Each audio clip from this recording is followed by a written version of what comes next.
Right,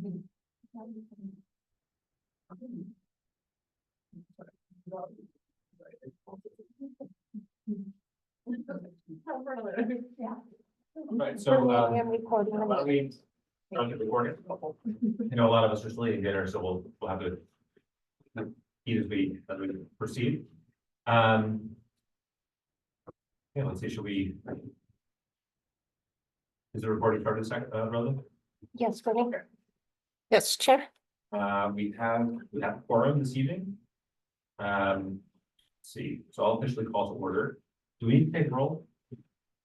No roll. No, okay, no roll, okay. I have everybody for the minutes. Okay, good. So why don't we have a motion to approve the agenda? I motion to approve the agenda. Okay, is there a second? Okay, second. All in favor of the motion? Okay. Okay, so let's see. And is there any discussion about the agenda or the motion? Okay, all right. Seeing none, we'll proceed. Okay,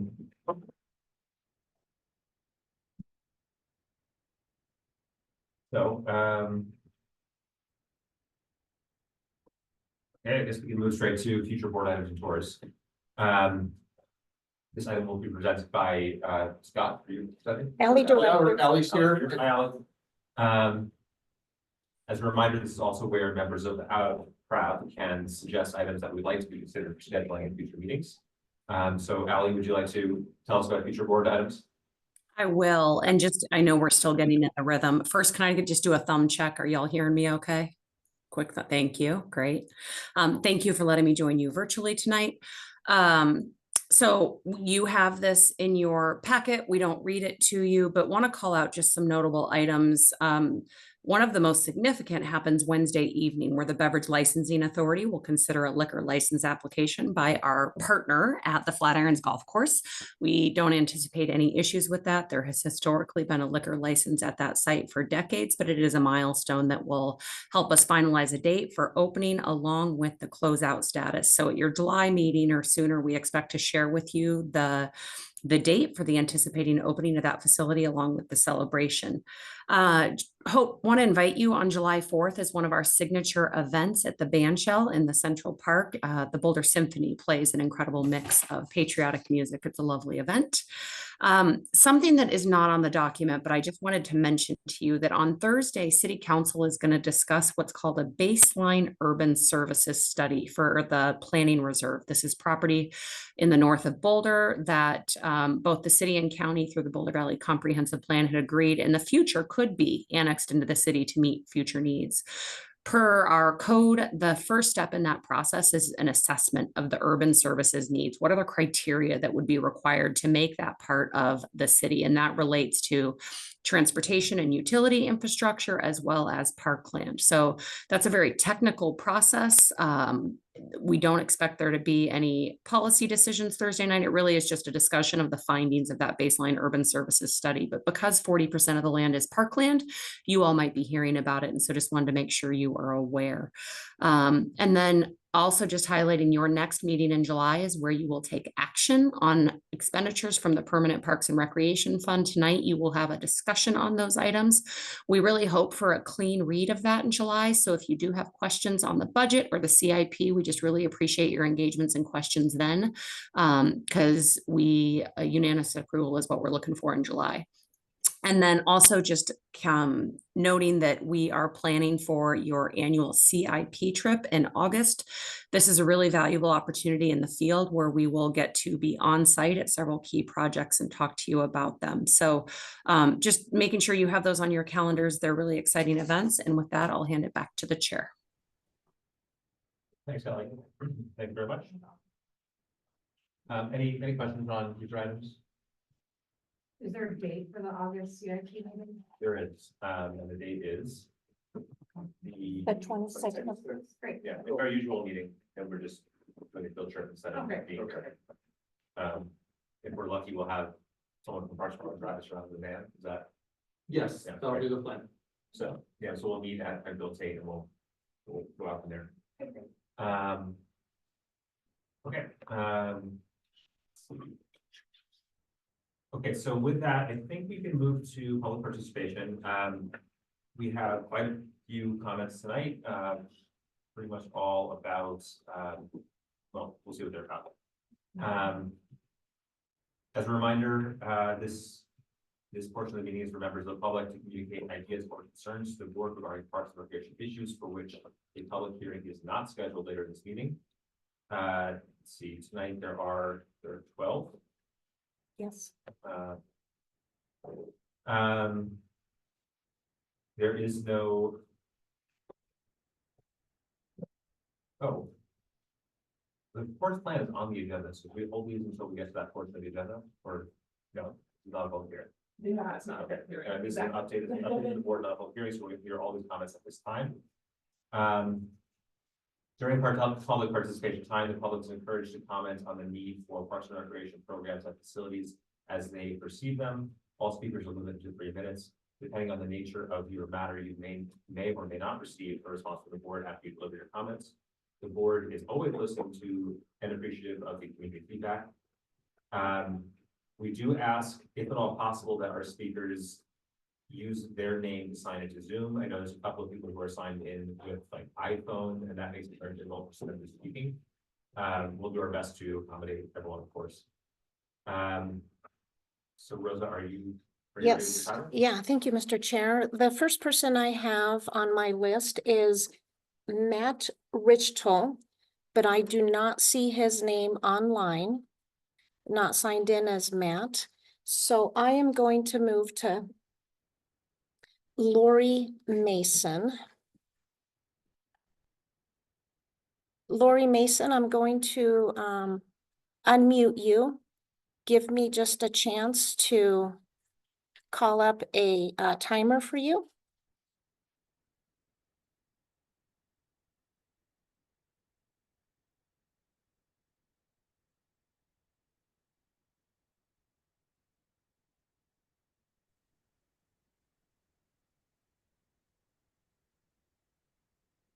Lori, are you ready?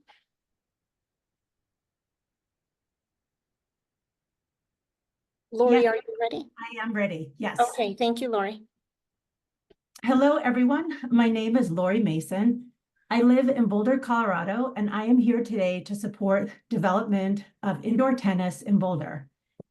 Even more so, I support an alliance between Tennis Center of the Rockies and Boulder to develop indoor tennis facilities. My family and I have been members of Rocky Mountain Tennis Center for the past 2 years. I play on several teams under RMTC. My husband and I play on a mixed doubles league, and my daughter is going to camp at RMTC this summer. Some of my closer friends are fellow teammates from my tennis league whom I've met through tennis. It's created a wonderful community for myself and my family. My tennis friends and I have been discussing what to do and where to go for the last year when indoor tennis goes away in Boulder. We are honestly heartbroken about the state of tennis in Boulder and the lack of an indoor facility. We have hundreds of texts on this subject, and I cannot drive 3 blocks in Boulder without scouting a location for facility. I'm sure this committee is well aware that Meadows has a 5+ year wait list and Boulder Country Club even more so, and they're both very costly. I have traveled to clubs and courts outside of Boulder to see if I can find an alternative, but I cannot be a working parent and keep being an avid tennis player because of the travel time. I would like to say a little bit about Coach Kendall and Donna. They're both wonderful humans. I regularly take private lessons with Coach Kendall for the last 7 months, and he's not only a top-notch coach, but an honorable human. Kendall and Donna are wonderful members of the community. Do you know that they have provided wheelchair tennis program for several years at no or little cost? They volunteer their time to so many people. They would be incredible contributors and managers of an indoor tennis facility in Boulder. Boulder is consistently ranked one of the top cities to live in because of its access to the outdoors and recreation and its conscious development. I know for sure if Boulder created an indoor tennis program and pickleball facility, it would be so widely used that this next meeting would be about how to expand it and create even more courts. If you go to Neptune Mountaineering Cafe, you feel the history and love for the sport of climbing and mountaineering, and at full cycle, you see cyclists coming together. For tennis players, we have just been getting booted from one court to another and one location to another. We want a home. It would be wonderful for those of us who love tennis and racket sports to have a facility, a community, and a place to play, meet, and connect over a healthy and positive endeavor. This past month, I found myself Googling the top cities to live in if you love tennis. They're all in California and Florida, and I really don't want to move there. I want to stay in Boulder. I hope that this city council strongly considers this potentially wonderful alliance between Kendall and Donna and Tennis Center of the Rockies with Boulder. Thank you so much for listening and considering my point of view. Thank you, Lori.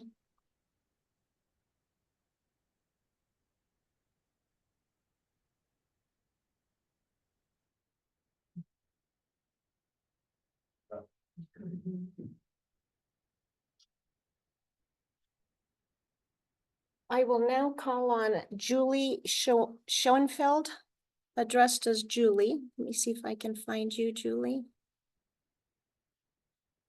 Okay, Julie, I'm going to unmute you and show the timer. When it begins, you may begin speaking.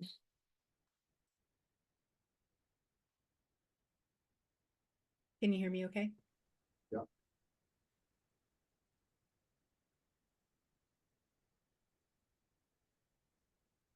Okay, I'll start now.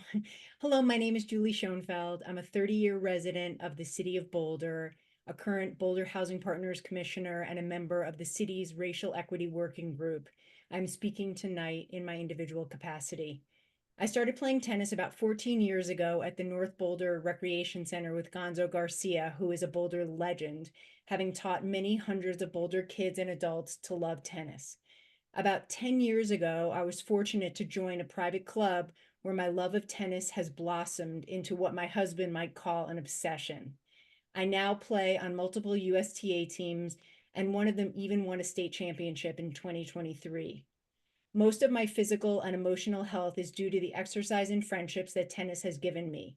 My kids both played tennis for Boulder High School, and they have been proud to represent Boulder while competing against other kids on the Front Range.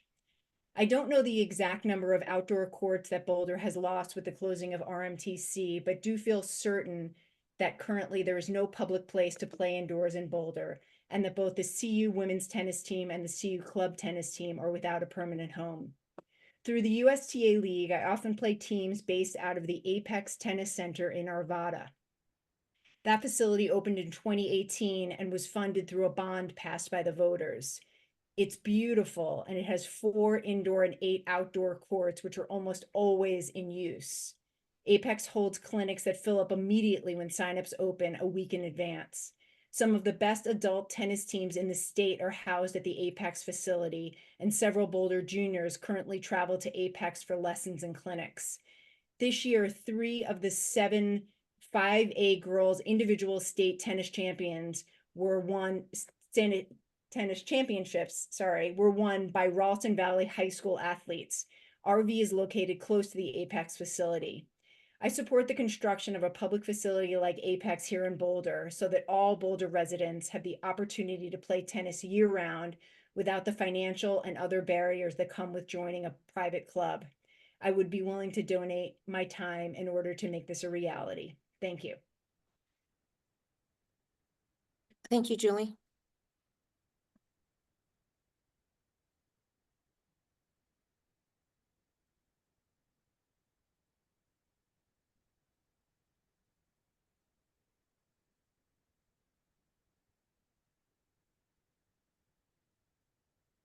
I will now call on Cindy Goldrich. Cindy, I'm looking for you. I found you.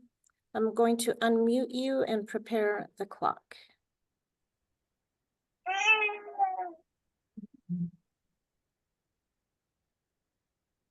All right. Okay. Yes. Hi. Can you hear me? Go ahead. Okay. Hi. I'm not going to say too much because the previous speakers really spoke so eloquently about the issue. But I will say I moved here almost 6 years ago, and the community, especially for the older people, the seniors, that has gathered around tennis is incredible. It's large, it's diverse, and they really, look at tennis as a center where they are regularly going. So I think the fact that there are not going to be any indoor courts this winter is really a shame. Also, I know that we brought in Coach Prime, and that brought a tremendous amount of attention and resources and money to Boulder. The fact that CU tennis girls, women, now potentially has nowhere to play is bizarre and horrifying, that we would do such a difference in the men and the women in terms of servicing. So for many of the reasons that have already been mentioned, I really hope that before it's too late, the city decides to prioritize creating some indoor courts for the Boulder tennis community. I yield my time. Thank you. Thank you, Cindy.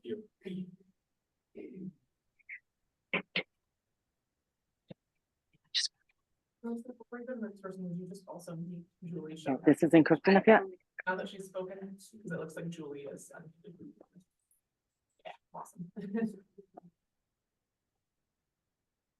I will now call on Jennifer Joe. Cindy is still on mute as well. And I guess I'll just quickly say to members of the crowd that we do have time on our agenda to discuss reports, so we can, if it's okay with them, to reserve our comment after that portion of the agenda. Miss Joe, are you ready?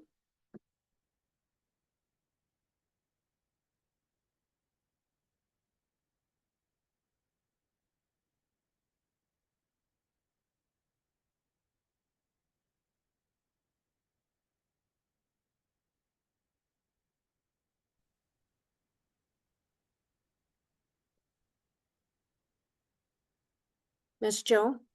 Hello? Yes. Can you hear me? We can hear you. Okay.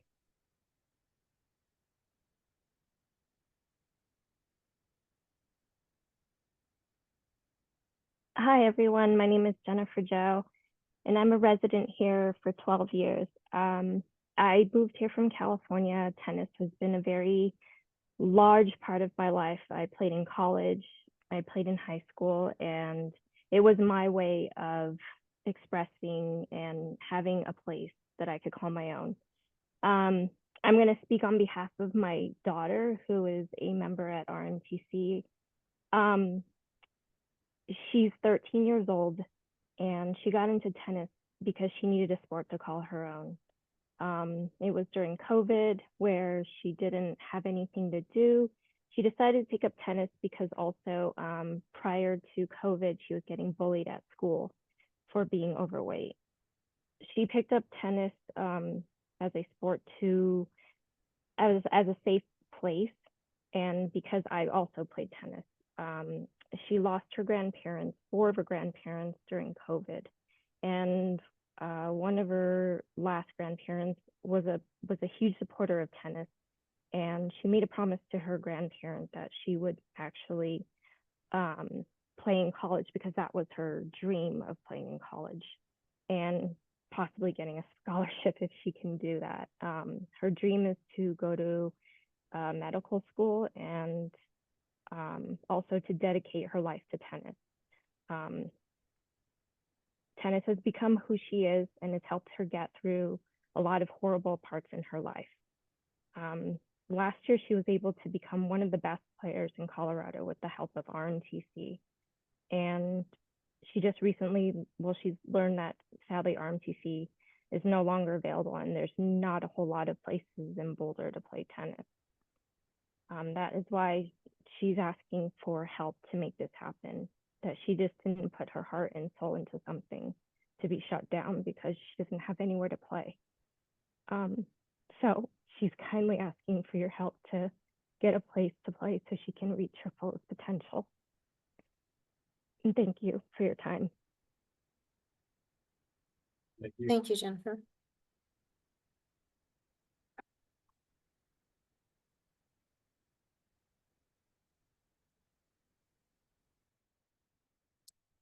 I will now call on CJ Wiley, addressed as Mr. Wiley. Let me see if I can find you.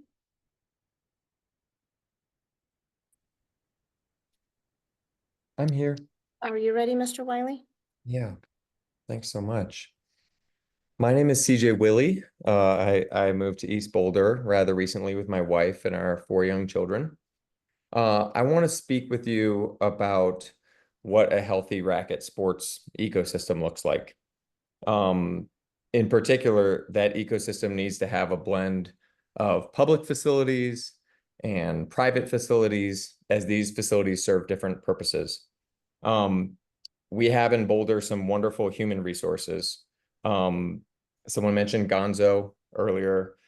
He's fantastic. In particular, I want to highlight Kendall and Donna Chitamber, who have given 20 plus years to this community, and they are committed to Boulder at a level beyond, frankly, what I think Boulder deserves in terms of what has happened to them and their dream of supporting the Boulder tennis community. So I want to speak in favor of a public-private partnership, and I want Boulder Parks and Rec to really think creatively about some of these sites that they've identified and how they could potentially benefit from having a private facility at some of the sites, where the private facility could be built a lot more quickly and frankly would still be open to the public, much in the same way that RMTC was, could still host large tennis events, which is now sadly missing from the Boulder racket sports ecosystem. And it's not mutually exclusive with having world-class public facilities run by Boulder Parks and Rec. I think both can exist and both should exist because they serve different communities and different purposes. So I'm not sure if you've done much benchmarking with other communities, but I have as I travel and play tennis, and I see cities that have a healthy racket sports ecosystem. Big cities like San Diego, where they're able to host major events, they have a healthy racket sports ecosystem. Smaller cities, much closer, like Steamboat Springs, has a population of around 12 to 15,000, depending on the season. And it has a healthy racket sports ecosystem centered around a single tennis and pickleball center, which now has separate buildings for each sport. A good benchmark might be Boise, Idaho. It's 2.5 times the size of Boulder, and it has a large college.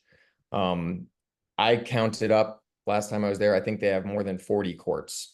And so I would say here in Boulder, we've gone what could be called a fairly healthy ecosystem, where courts are strained for use, particularly indoor courts. Thank you, Mr. Willie. Thank you for those comments. So I'd urge you to Anyway, think that we reserve comments. I do just want to say that we have quite a lot of benchmarking, and I hope you'll stay, Mr. Willie, for the presentation later in the meeting to hear about all of that. I will now call on Lori Mason. Oh, I went already. I think we went a little bit out of order, Rosa. Charlie Hoffman. I will now call on Charlie Hoffman.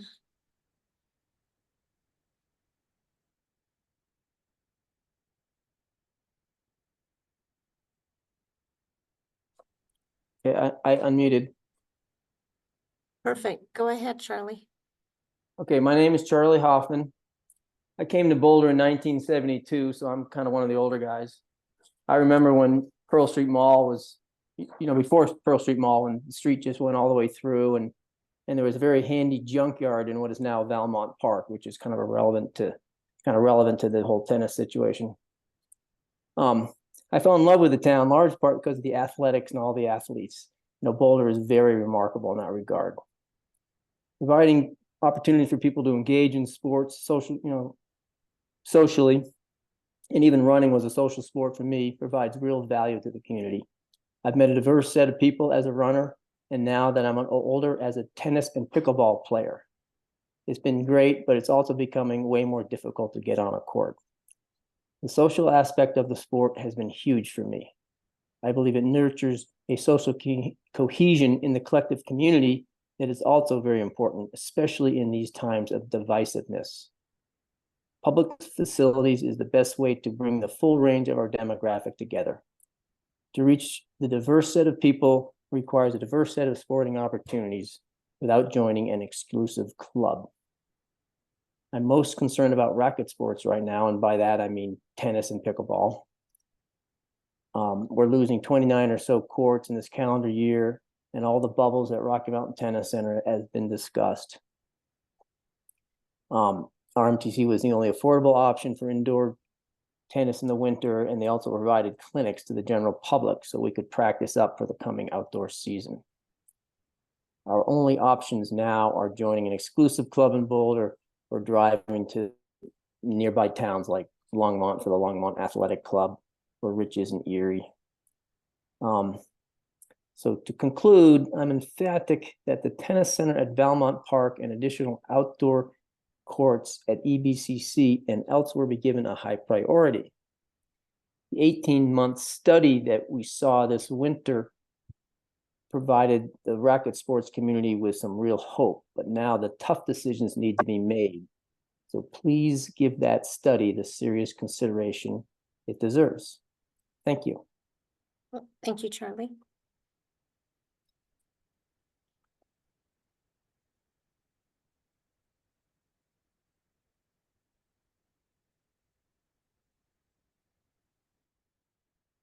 I will now call on Leslie Krug.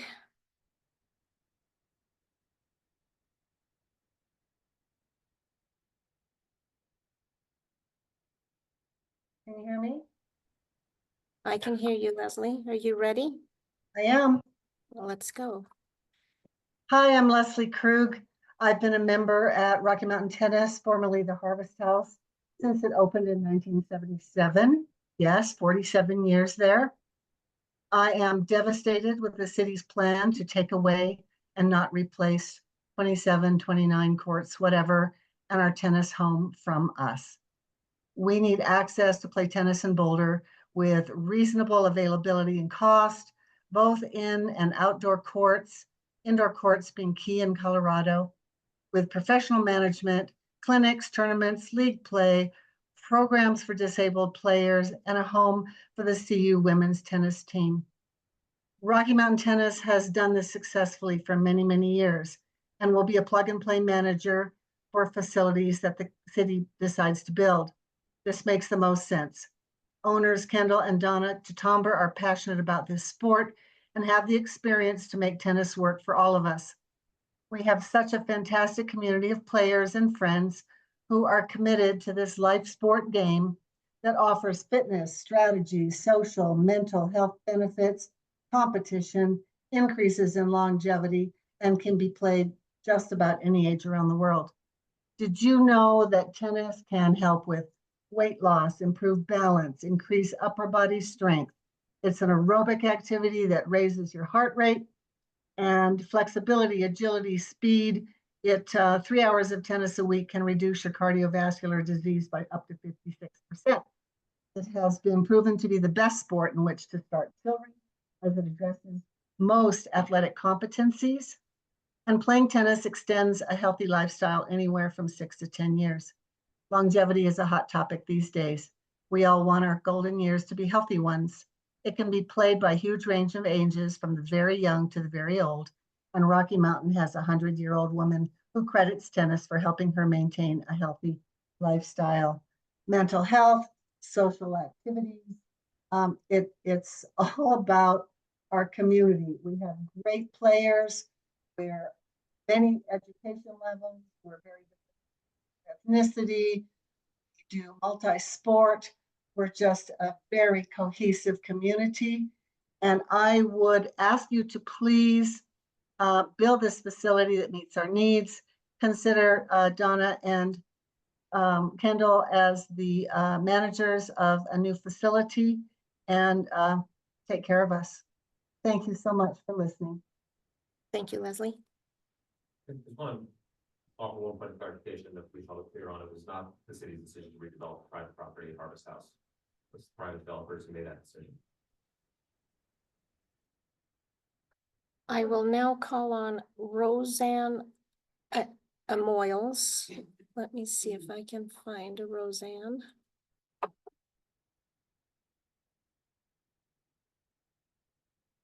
All right, Roseanne, can you hear us? Yes, I can. Can you hear me? I can, we can. All right, I'm ready. Go ahead. Okay, thank you. And hello, everyone.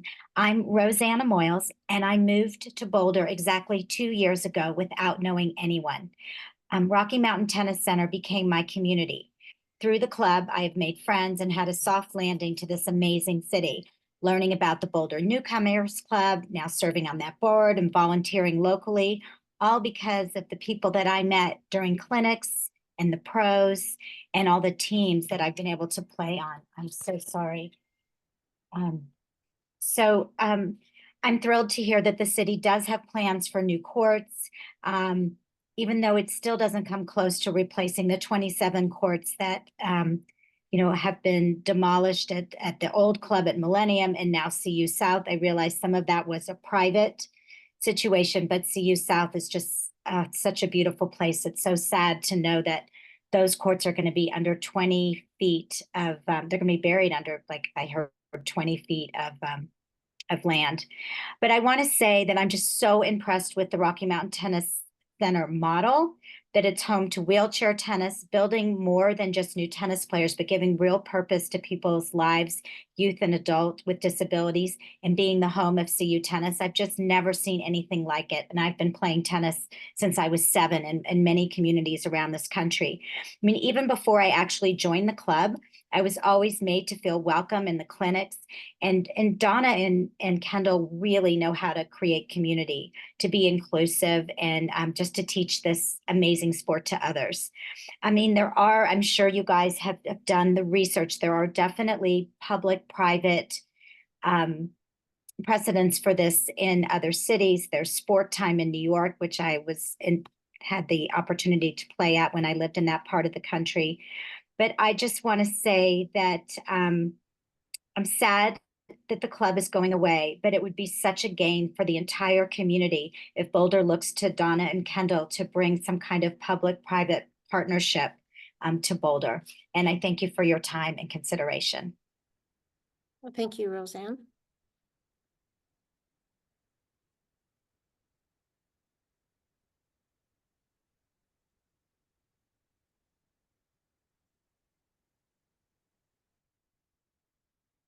I will now call on Ellen Taxman.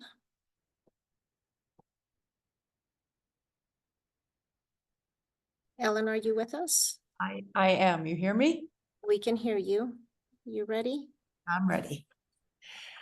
Hi. So, as you know, my name is Ellen Taxman. I have lived here for 30 years, and almost all those years have been a member at Rocky Mountain Tennis Center, formerly Harvest House. I've watched with dismay to see the dwindling numbers of tennis courts, one by one, be redeveloped for other things. Started out with Williams Village, went to Kittredge to make room for the law school, Baseline Middle School, now Rocky Mountain Tennis Center, and we know CU South is on the Butcher Block as well. I have also served as an assistant tennis coach for Boulder High School girls team and for their varsity team. And I'm concerned about the future of tennis in this community, that it's going to be discourage young players to look at tennis as an option, as there are so few opportunities here, unless you are a fortunate one to be able to join a private club. And I feel that is limiting the future of tennis for a vast number of younger people. Obviously, for myself, I am an avid tennis player. I've played for over 50 some years, and it's disappointing to see that that tennis has not taken a higher priority. So I'll just leave it to say that if there is an opportunity for a private, public venture to build indoor courts, both in and outdoor courts, I am all for it. And I would love to see tennis flourish in this community. I think it is one of those sports that builds community and develops, as other people have said, a life skill that goes well beyond just on the court. So thank you very much. Thank you, Ellen.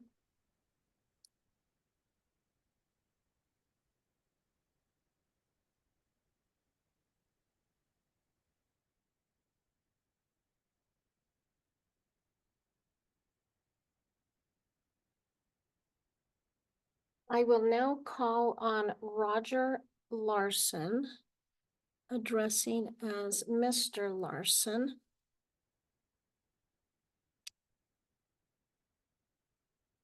Okay, Mr. Larson, are you ready to begin? I am, Okay, and I thank you for the opportunity. I first came to Boulder in 1988. That makes me a senior citizen. I was attending a conference at the university, and that's when I first became acquainted with the Harvest House Tennis Club. And 6 years later, my wife and I and my children decided to retire to Boulder. So I've been active with the Rocky Mountain Tennis Club since I came here. Prior to that, I was teaching overseas for 34 years in countries like Holland, Bahrain, Turkey, Okinawa, mainland Japan. And tennis is a sport worldwide that brings people together. It's a well-known international sport. My goodness, Wimbledon starts on July 1st. And for Boulder not to be losing its support of tennis in our community, it's just pure devastating. So the Millennium Hotel probably should have been landmarked, and we should have kept that tennis facility and developed it rather than demolishing it. But since that's too late to reconsider and do the right thing, I would like to promote that the city, along with the university and Kendall and Donna, use their expertise to form a tennis complex offering indoor tennis to all the members. This coming winter, I'm going to be driving out to Longmont. Yeah, driving my car along with 8 other of my good friends that were members of the Rocky Mountain Tennis Center. And we would much prefer to be able to stay in the city of Boulder. Thanks for listening, and look forward to your support. Thank you. thank you, Mr. Larson. Is that everybody else, or do we need to try and see if Matt's here?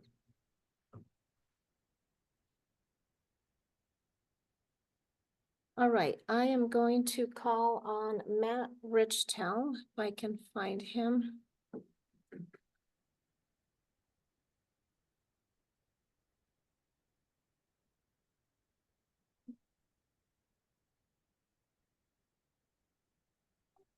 Mr. Chair, I do not see Matt Richtel. Should we just try and see if he's one of the people who's on his iPhone?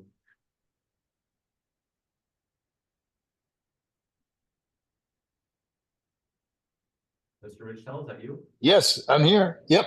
Got lucky the first try. Can you hear me okay? Sure can. Okay. Thank you. Hey, I'm going to do the unsavory and brag about my daughter. She plays tennis, but I'm not bragging about her because she's a would-be Olympian or some extraordinary athlete. I hope she's not listening in. She's 13, and despite being pretty able at tennis, she has resisted playing high performance or ultra competitive and has instead made tennis a vital part of her recreation, physical health, and mental health. And the reason that I mention her at age 13 is because she asked me the other day, Daddy, am I going to have to stop playing? She is symbolic of a whole bunch of us for whom tennis may be misunderstood. Not everyone is wealthy. Not everyone was well-heeled growing up. Many of us are people who are getting our physical and mental health needs met all the time and our community needs. I think we have four things in common. One is we are a broad demographic. We are seniors, we are middle-aged folks, we are kids, we are wheelchair players. They've been mentioned. Two, over the last decades, we have come together to make Boulder a really potent, wonderful, intense, and invested tennis town, meaning we are not coming to you with demanding supply or asking for supply in the absence of demand. It is already there. Three, we have been imploring the city to help us and to act. We are going to be without help this winter and very much fighting for court time more broadly thereafter. And the last thing we have in common, and it's been mentioned, but I really want to point this out as a huge believer in this community, we are not people who belong to country clubs. We love Boulder because it professes to be about access and equity. It professes to not only be about people who have means. I ask you humbly, on behalf of my daughter, myself, my friends, and everybody who's spoken here tonight, please act, whether it's working with RMTC, whether it's in some other fashion. I know you are stymied by bureaucracy, but please be creative, demonstrate leadership, do public service, and help us. Thank you. Thank you, Matt. I think that should be all of our speakers, right, Melissa? Okay, so thanks everybody for all your comments. We appreciate you taking the time to meet with us and speak to us. Since there are no other members of the community who'd like to speak tonight, we'll close public participation at this point of the meeting. Keeping in mind that we are going to discuss the court plan later in our agenda, is there anyone on the crowd who would like to address comments at this time? I think, I'm guessing most of the questions will be answered during that portion of the meeting.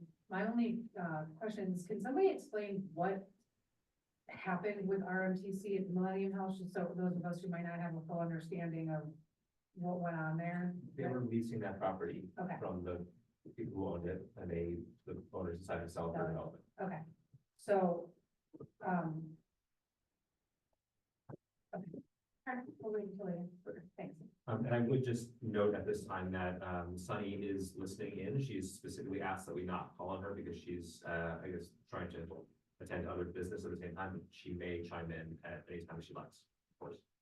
Just question, since are the live public commenters, are they going to be around for the discussion, or does it make sense? That is up to them. Right, but does it make sense to discuss now if that's possible? We will save it for that part of the agenda. I encourage everyone in the public to stick around. But yeah, that's entirely up to them. Okay, yeah, I'm just asking what makes more sense since they're here. I think we should keep it with our agenda. Yeah. Does anyone else have anything to say now? This time? Okay, Allie, is there anyone on the staff who would like to respond to anything? The project team is there and I'll certainly defer to them, but I know they've prepared a really great presentation that I think will answer a lot of questions you might have. So I'll defer to Charlotte, Mark, and Tina and let one of them chime in if they have something to add now. Okay, sounds good. And again, like members of the public, if you are interested in this issue, I encourage you to stick around, and we'll hear from the staff later in the meeting. Okay, so let us progress. Let me find my. Okay, so we'll move on to the consent agenda. This is the approval of minutes from the May 20 meeting.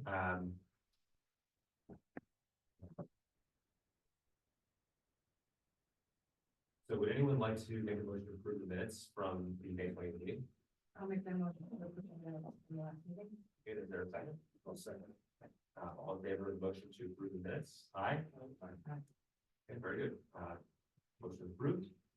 Are there any questions or proposed amendments to the minutes? All right. No? No, no. Okay, seeing none, then we can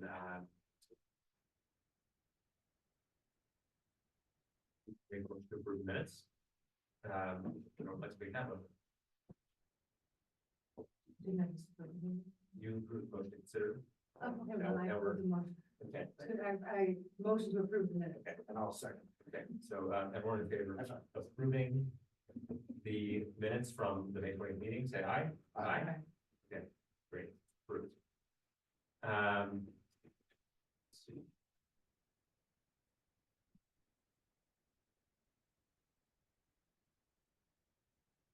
That's brings us to you, Ally. Great, thank you so much. Our team has prepared a very helpful consent agenda. As a reminder, these are items that now require your approval or discussion. We offer that as background and information. And should you have questions on any of them, the team is here for questions.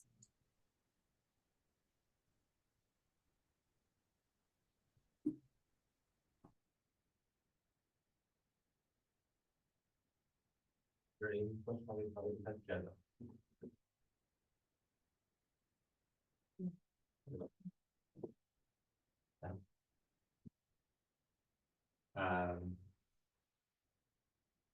All right, so I guess we need to vote on that, or we just move on? Just move on, right? Okay, great.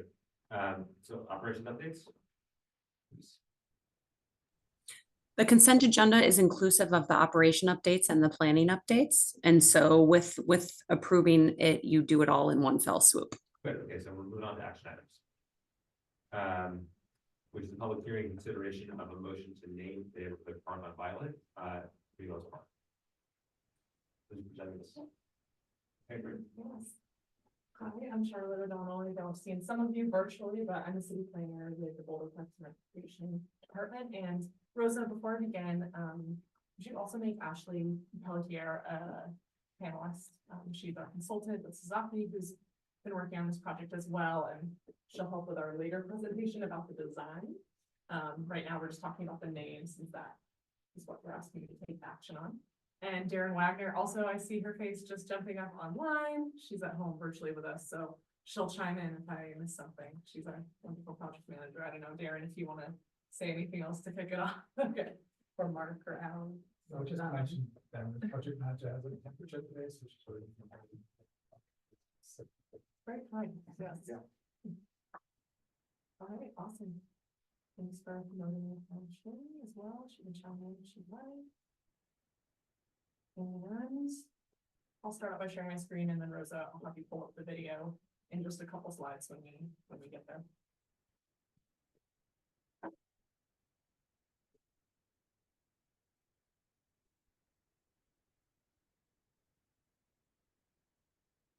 All right, so we're here tonight to talk to you about naming the new park on Violet. This park has historically been known based on Violet Avenue, the street that it's on, but based on the Parks and Recreation policies, Proud has authority over Parks and Recreation or over Parks and Recreation names.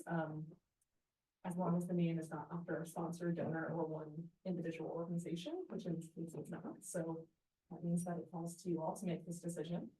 With the help of our community. So these first couple photos, you see community members working at a community meeting to explain some of the recommendations. And I'm not going to go too far into that because the video is going to explain more. And we talked to you all as well last month about that. So to not repeat too much. But we're here tonight to follow up from our discussion item that we presented in April and to ask for your formal action in naming the park on Violet Avenue Primos Park. So that's the start. And then Rosa, I'm going to stop sharing and let you share. And as a tee up to this video, we've worked with our channel 18. So as Rosa pulls it up, we're just grateful for their support in bringing the storytelling and having the community members share their thoughts and really share their story in their own words. So, yeah. What was it?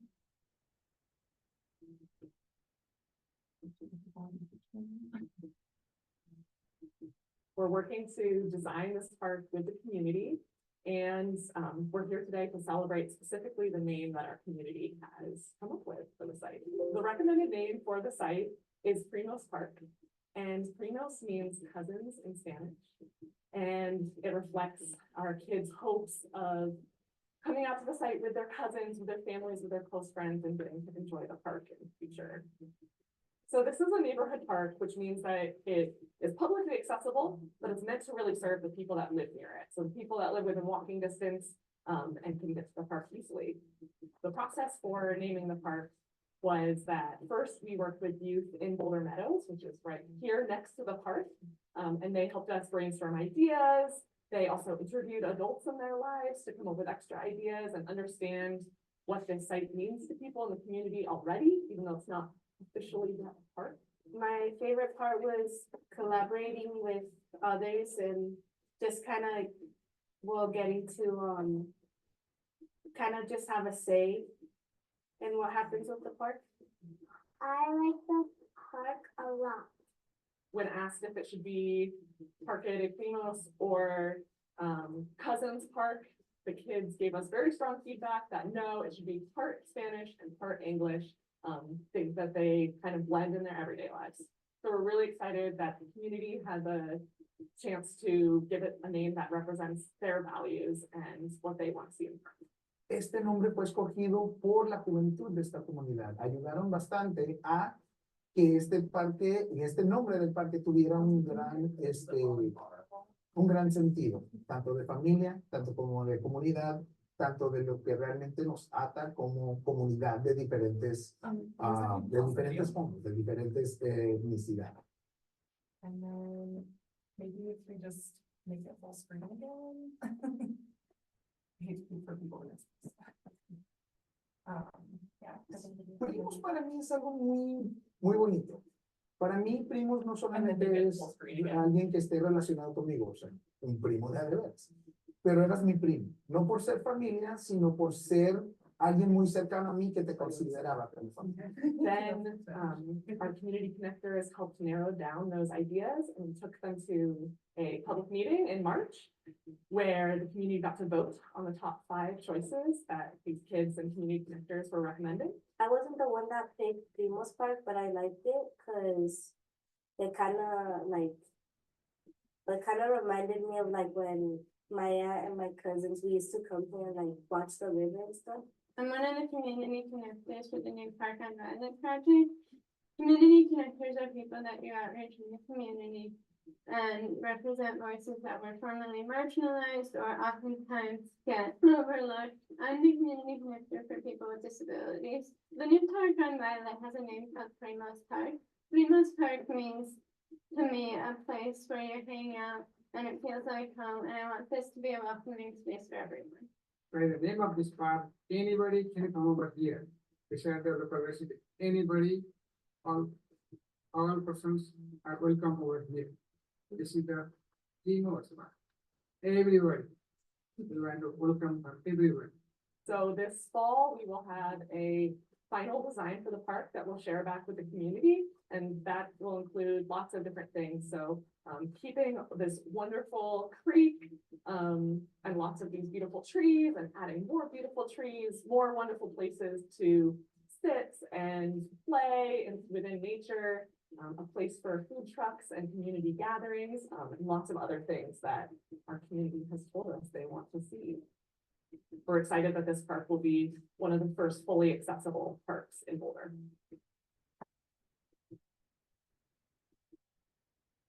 We will keep working on a phased approach to design and construction in the coming years. In the meanwhile, the park is open to the public to enjoy as is. We are excited to celebrate the milestone of this new name. Queremos que la comunidad se sienta bienvenida y sea parte de esta familia. यो हामीहरू नानी बाबुहरू खेल्ने park हो यो यिनीहरू यहाँ नजिकै बस्छन् यहाँ साँझ बिहान जतिखेर मिल्छ उतिखेर आउन मिल्ने It's a great park. Bienvenidos a Primos Park. Welcome to Primos Park. Bienvenidos a Primos Park. Welcome to Primos Park. Welcome to the Primos Park. Park.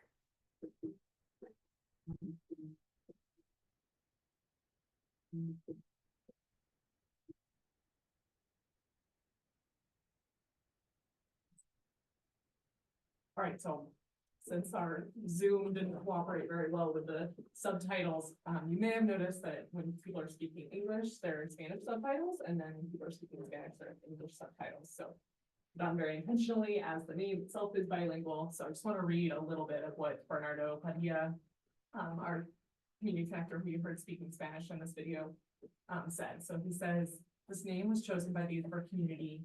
It helped a lot so that this park, with this park and the name of this park. To me, Primos is not just a real cousin of blood, but it's somebody who is a close friend. It's something very beautiful to me. And then at the end, you all would be crying if you had heard him say, maybe if you speak Spanish, you caught it. Let me see what it says. He says, we want for the community to feel welcome here and to feel a part of this family at the park. So, really grateful to all of them for taking the time, and those were kids that helped us come up with some of the design of the park so far, and also have helped us come up with the name. So they've been a big part of this process. So with that, we'll go back to showing the screen. We'll juggle here.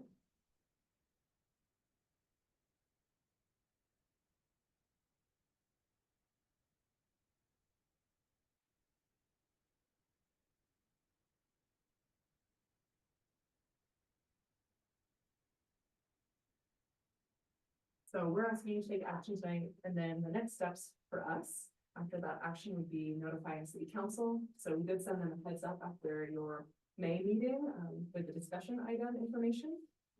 And there'll also be a press release and other communications to let the broader community know, the neighborhood, but also all of Boulder. And then coming up already in July, we have more of these nature play picnics, which is part of what you see pictured in the background here, and a lot of what that footage was from, those kids just jumping and running in the creek. Our partners at Growing Up Boulder have helped us run these nature play picnics to see what kids are loving in the park and what they'd like to see more of, even from this really young age. So on July 11th and 18th, we'll be back out there having some more fun. And then we're having a naming celebration. The community is hosting us at their block party for the Meadows Manufactured Home community. They're generously inviting and really hosting this ceremony to celebrate the name Primos. So we're excited for that as well. And there'll be more information on that for you all coming. So with that action we're asking you to take tonight, this is the suggested motion language, and I will turn it back over to the chair for motion, and then also for any discussion and questions. We should take a motion first, and then we should. Right, so is there a motion to consider the recommended name for the most part? Second. All right, we'll have a vote. All in favor of considering the name? Aye. Aye. Great. Okay, so we have a couple of questions in the agenda here. Is there a question? It looks like Sunny has also. I just wanted to say, I love it. I totally vote for it. Thanks, Sunny. Is there a connection to the library?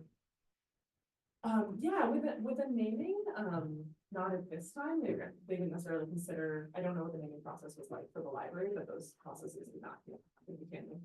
But certainly within the physical site, and I think maybe even through the name, we're looking at ways to connect those, especially through some kind of story block. So perhaps someday there might be a Primos story that leads people from the park to the library or vice versa. So definitely looking at the ways that connect physically. Thank you. I don't know who that question came from, but that. I asked last time about, was there a physical connection? Sure, it looked like it on the map. Yes. And it would be nice. There is a physical connection, yes, and in fact, they recently did some work to also connect a path through the western side of that neighborhood with a nice accessible gravel path that then goes over that pedestrian bridge and control. It's great, yeah. And we'll be out there as well. Hopefully this weekend they will have the grand opening, or I guess they'll have a grand opening even if you can't fully be inside the building yet, on Saturday from 10 to 1. So if you'd like to see us out there and then see also this beautiful new library, feel free to join the library. There's a couple other questions that pertain more to the site park. Can we address those now, or do we hold those for the moment? Darren, yeah, I think we probably want to address those later. Yes, I'm seeing head nods. Okay. Yes, thank you. As part of that separate item, since you're taking formal action on this and providing input on the other item. So we'll come back to some of these questions. But one question that is relevant is how will we explain the name on the site of the park? Yeah, and Darren, feel free to add. I think that's something we are, once you all take action, taking forward and trying to decide, working with our community connectors, how not only just the name Primos, but the sense of belonging can really be communicated so that even if somebody misses one single plaque or something, you really get that feeling on site, through the physical things on site, as well as the activation, the events, the types of things happening on the park. So yeah, we're working on it, and probably you'll go into that, Darren, in the next presentation too. Okay, great. Any other questions that we have about the name? I have just a general question as a newer board member. It seems like in the video, everyone already thinks the name is Primos. So I'm just wondering about our role here. I love the name. It's been explained, it's meaningful, it's accessible, it's high time. But is this just sort of like a, you know, we're rubber stamping this because like, there's no way we can disappoint those kids and like, it feels like it's already been decided. So what's our role? So that's a good question. So you guys are the first, I probably should clarify it for this video. You guys are the first to see this video. So it hasn't been released publicly. It's in hopes that it's in hopes to take action. We weren't trying to use them to manipulate you. Yeah. Business role, Judy has a vote to take a vote on it. It happens in this case, there was incredibly strong community consensus. There could be another project down the road that is competing names or different community voices asking for different names, and excuse me, Judy will then come up with it. This one you might, there is a pretty strong consensus. Yeah, I would still just offer as like a naive new board member, and again, love the name. Would have voted for it thanks to the explanation last time in any case. And again, it's high time. I grew up here. I can't think of another park that is so named. But it feels like it's been communicated to the community that that's already the name. And if they're, well, those children and people are saying that. So it just feels a little backward. Even if that's the strong consensus, there should be a sense of, yeah, we want this, you better approve it, instead of it's already been approved. I just don't understand. Yeah, and I think the video might have been a little confusing because we're intending, if you all take some positive action on this, to release that later this week.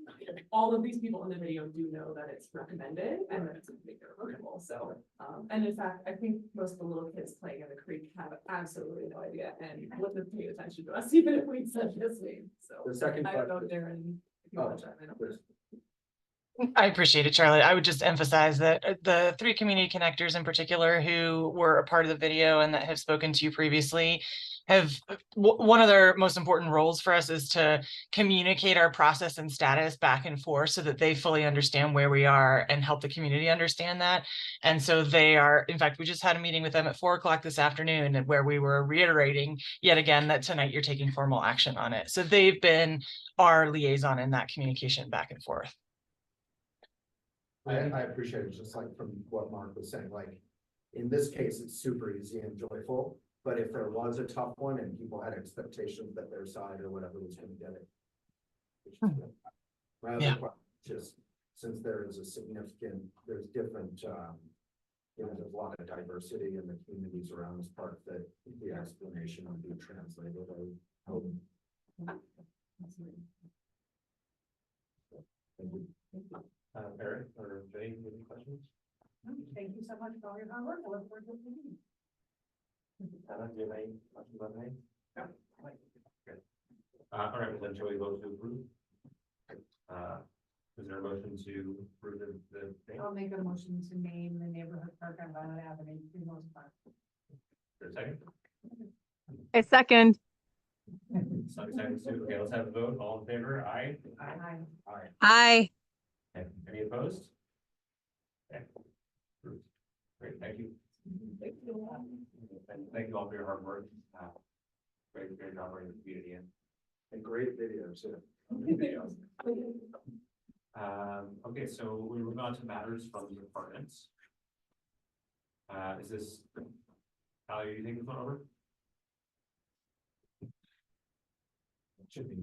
Oh, Jackson, okay. Sorry, just to be clear, this item is a discussion item, which just procedurally, you will take action on this item as we discussed in setting the agenda. And so a discussion item is just the formal indication that there's an opportunity to discuss it, to give your feedback, because your input will inform the final budget that you consider at the July meeting.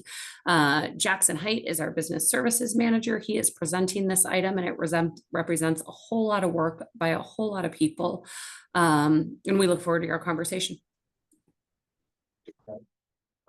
As Ali said, I'm Jackson Height, Business Services Manager. I know that I've been here. You all are muted in the room, just to note. Testing. You were talking, Jackson. I don't think. Yeah. Can you hear us? Nothing.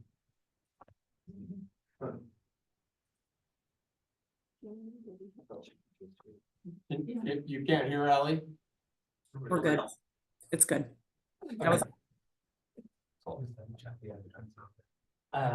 So Jackson Height Business Services Manager, as I said, this is the fourth month we're talking about this. As Ali mentioned, we will be coming back next month for an action item. Within the charter, the PRAB has formal approval, recommending an operating budget, approving the appropriations for the permanent participation fund for city council and planning board, and then the entire 6 years.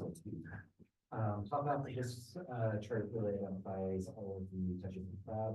The bottom half identifies that this is an ongoing process that's not going to be in February, and will actually wrap up around December. So thank you for your patience as we get through this marathon. And as Ali said, there have been multiple staff who have touched this, so want to give them credit. In your packet, we talked through the department's budget.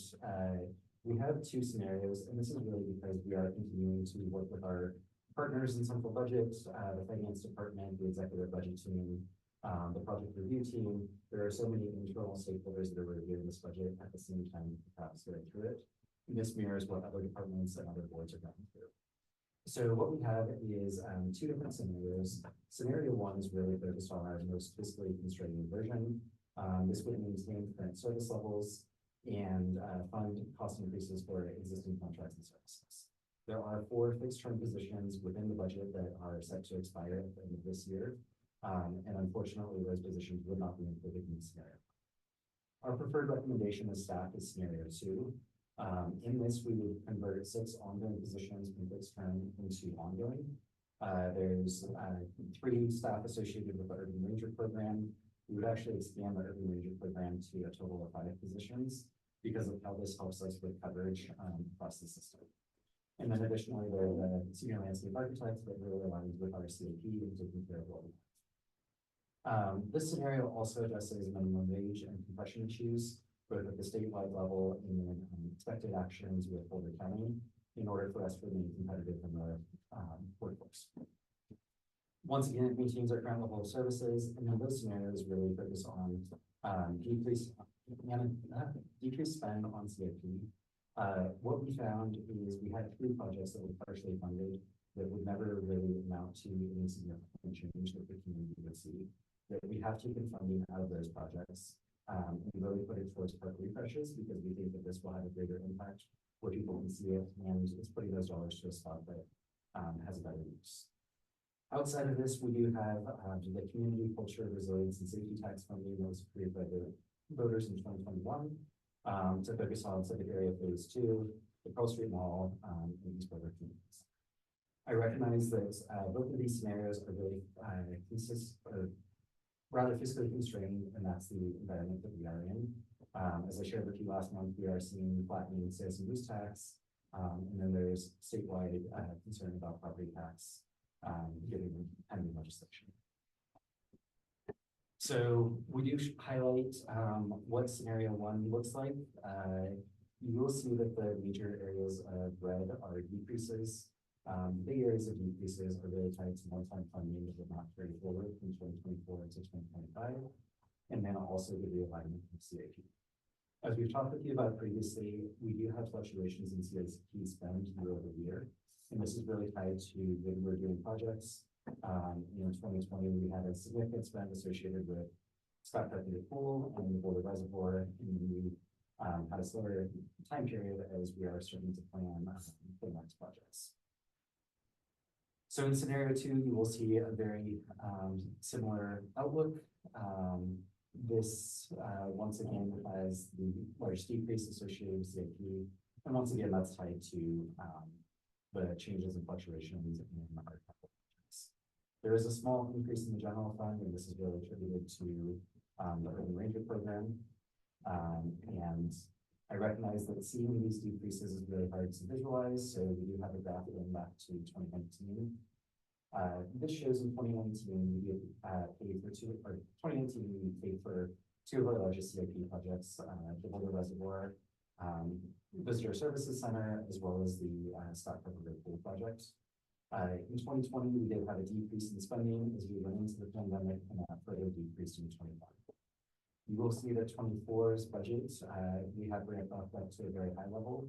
What we found at a citywide level is that this level of spending is not sustainable, and that's why you do see the lower projected expenses in scenario 1. I do want to highlight that this does not account for any cost escalation or inflationary impacts, but really is aligned with all of our department programs. Are there any questions on the proposed budget? Why is the CCRS such a dramatic decrease? CCRS is not included in here. The last slide that you had show the 1.7 CCRS. This is really tied to the timing of when we're going through the different phases of construction in CCRS. Okay. So CCRS is funded project specific. We will get there in the capital safety portion. Essentially, we are in the design phase right now. Once we exit the design phase, we'll get into the permitting and construction. Construction is when we will see the biggest cost, but right now in the design phase, it should be about 10 to 20% of the development budget. That we're essentially with the funds we have it's on board when they're working on the project. We just don't have any immediate spending until they wrap up the design. Okay. And then the 25% sales tax just really decreased burden. This is only on the expense side. It's primarily the flattening of sales tax is really just fiscally constrained nature. What we're seeing is revenues coming in citywide are less than cost escalation. So our sales tax growth is happening to about 2% a year right now. And that's really driven by tourism spending, as well as just available dollars that people have to spend on. So wait, I'm a little confused. You're going pretty fast for me here, and I'm recognize I'm new to this board. Yeah. And I'm trying to understand this budget thing, because it takes up 4 months of our time, and I really think it must be important. So, okay, so the sales tax you're saying is declining, or you're predicting it to decline, or are you predicting, like, I'm just trying to understand this, because what about the prime effect here? You know, like, what I'm hearing on the street is that Boulder's doing very well. And so I'm wondering why we're projecting a decline in sales. Sales tax is growing, but it's growing at 2%, and our expenses are growing at 3 to 5% a year. Okay. So we have less available dollars. Okay, so sales tax is actually growing, but your expenses are growing at a greater rate. Okay, that's one of the issues. Okay, and then I just want to go back through these 2 different scenarios. So you prepared 2 different scenarios, and the main difference is that one funds the Urban Ranger program and converts them from term positions to ongoing. Is that correct? And where does that money come from? That money is coming from both the 0.25% sales tax fund and the general fund. Okay. So the 0.25% sales tax is a dedicated fund for Parks and Recreation. That's what we're planning for the program out of. Okay. The general fund would be picking up those seasonal positions that would be converted to. Okay, so what does ongoing mean? Is that like a permanent position that's now? Because I'm kind of wondering, if we're in this fiscally constrained environment, why are we bringing on more permanent employees? And so it seems like, that's what I'm trying to understand. The Urban Ranger program was started in fall of 2021. Yeah. It was treated as one-time funding for a 20-month pilot program. That funding was extended for 23 and 24, so we have now done this one-time program 3 different years. We have seen such a difference in the department's maintenance and operations as well as general safety for our employees that we think that it is worth investing in to maintain all of the benefits associated. Okay, So. but that comes at a cost, right? Like, correct, okay. I will say just, I hung out with the Urban Rangers, Howard, and it was spectacular. Yeah, So just. okay. Yeah, I don't know too much about it, I just, you know, just trying to understand what these scenarios and then the scenario two also then wipes out the capital improvement budget for the next year or something like this? It doesn't wipe out the capital Okay. budget, it decreases the amount that you have to put this spend. Okay. Okay. Great questions. Any other questions? Well, my follow-up would be just as, I mean, we kind of raised this before, but, prior meeting, but sometimes having a permanent, you know, just to follow that up, because I really appreciate that. Sometimes hiring a permanent position actually can save money because you're not having turnover up, down, you know, ramping up, ramping down. So, but you seem to indicate that it would be more expensive. So it is more expensive. The difficulty with our temporary rangers right now is we hire them in March or April and then they're off with it in November. There's a 6-week ramp up for required training. It's just more expensive. They're not giving you training. There's a $30,000 difference having this program ongoing. And we think that the amount of time that they will have across the first system is worth that. Have you been able, this is wrong. Have you been able to identify savings that are associated with having those employees? Generally speaking, since 2021, we are seeing $100,000 a year in less vandalism by having these.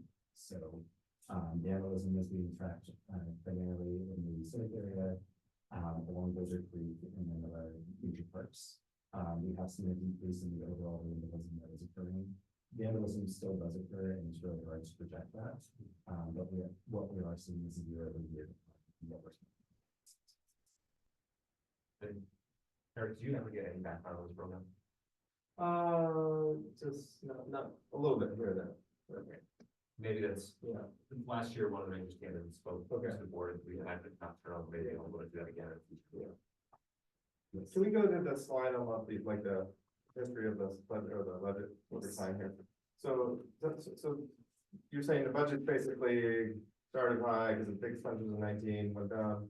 And so we're kind of at this $43.3 million, right? Correct. And that's what you're projecting. This is more fiscally constrained than we were in 2024. The other reality with 2024 is there's a lot of CIP spend. So for example, the Flathead Golf Course, that's a $9 million project that is getting wrapped up. So a lot of the spend in 2024 is to. Okay. And we'll go through those levers. And the downturn is the COVID. Correct.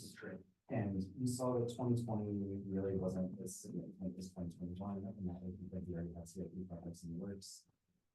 We paid staff who were furloughed or laid off, severance packages that really was halfway through the year before we saw it. How does that compare to like this table in the plan, which is, you know? Generally speaking, the table in the plan identifies we should be spending $33.3 million a year, I believe. And that was in 2022 numbers. So we haven't updated that for inflation. So this chart identifies 33.3 with the ideal spend. So we all had increased our budget. I think what we will see on the later slide is there's funding for action and vision specific projects. So those are the CCRS projects, but we do continue to have underfunding across the board for everything that's in the including the state stream. Okay, the budget's going up, but not enough. Never enough. Right. Okay. Great summary. So this really focused on the expense side. You already touched on the revenue side. Sales tax is not growing at the same rate as our expenses. Property taxes increased significantly, 2022 to 2024. It's projected to come down again, and the rate of growth is significantly lower than this region. Something that we do have control of. Oh, sorry, no. Something that we do have control over is fees within the services that we do deliver. So last year, this board adopted the fee policy and then the fee schedule. Within that, we set what the cost recovery targets were for the various types of recreation programs that we offer. And looking through our initial analysis, in 2025, there was an opportunity to update our facility entry fees, the golf fees, and then commercial use and special events. These were identified as either underachieving the recommended cost recovery, or we are lower than the market in certain areas. So that's why we're choosing to focus on these 4 areas. The fee policy itself has 10 different categories. We aren't going to increase fees across the board with a flat rate. We think it's best to focus on the areas that have the greatest impact when we are seeing we're either falling behind our market or we have cost recovery goals established for this. What would be the total number, like, if you're looking to increase those fees, what would be the annual number that you would be looking to bring in from that? Generally speaking, we put in a growth of $250,000 a year in that budget. We collect about 10 to 12 million a year in revenue. So $250,000 is about a 2% increase. We do factor some growth in our programs and then additional growth in fees.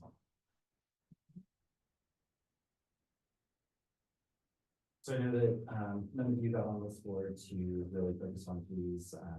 What we really do see is this is aligned with the fee policy, and we have revenue drivers that are in the works. So we are working on business plans for 3 different areas as well as marketing plan. We're hopeful that by having all of these, it identifies where we can invest in what has the biggest bang for our buck, and that we aren't just continually increasing. So with the update process, we will come back to this board to first have a discussion item with you and come back for an action item. All recreation fees are separated from the city code, so it goes through what's called the city manager rule. It goes through a public noticing process, and then there's an appeal process in order to get implemented. So our intention would be to update the fees in January, and with that, we'll hopefully in the next 2 months, we are back to you with what the those fees increases are, where we are making changes and really changes. I think something that staff and the department are committed to is really not increasing fees across the board, and then continuing to maintain our access to financial aid programs, and everything that can as far as super serving seniors, youth, people with disabilities.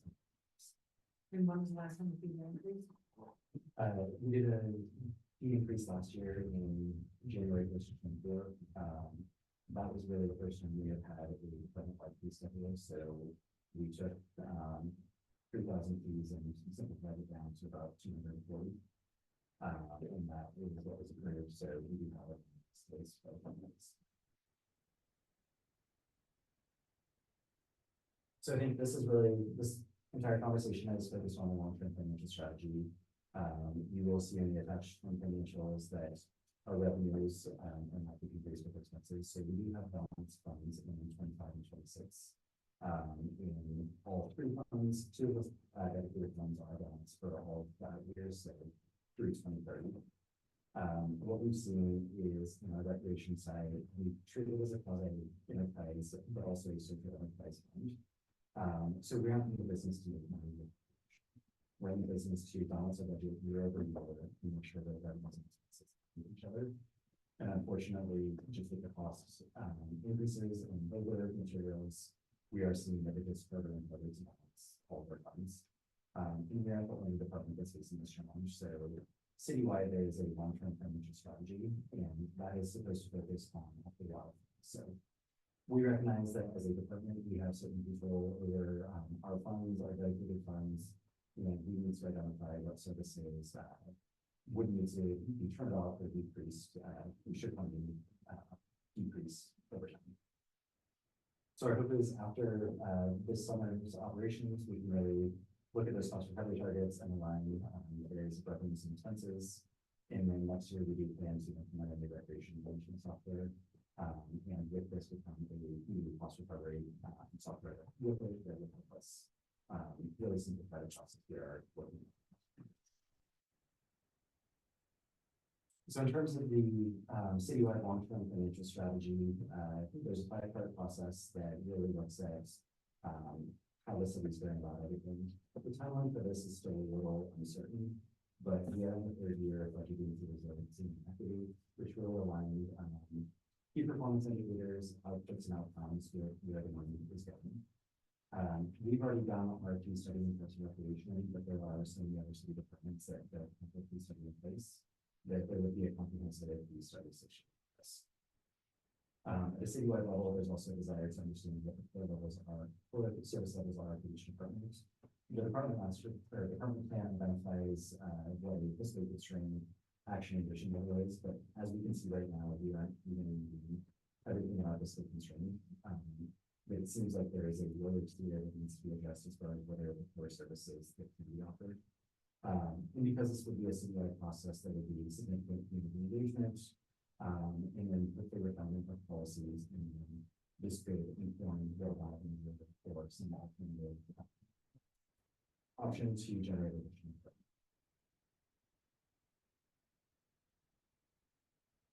So we recognize that this budget is very status quo. There's nothing terribly new or exciting in it. We want to be very honest as far as the work that we are doing behind the scenes to prepare for our work in 2025 to prepare for 26. I've already touched on a new recreation management software and cost recovery. Our asset management program will be determined, which really feeds a lot of our CIP. And you'll see that asset management is over 50% of what we do personally. We are working with the citywide grants office on the comprehensive grant strategy. And then with East Boulder Community Center funding for the facility renovation, we do think there is an opportunity to look at our revenues and expenses and what reprogramming that facility.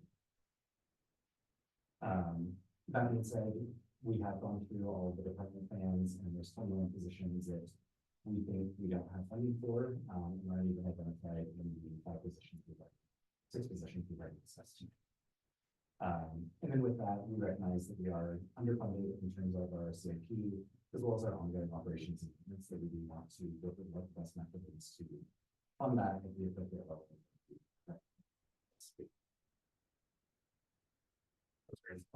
Again, when you say 21 positions identified as funded, those are positions currently not filled. These are vacant positions that are identified that would be nice to have in our wish list. Got it.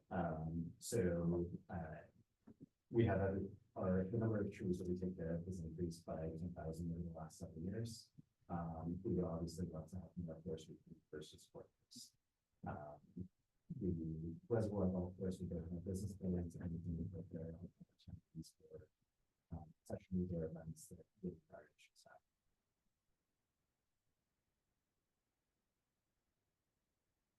So that's really it on the operating budget. This does hold on the CIP, but wanted to open up for a question here, just about how the questions on the proposed adjustments to the operating budget.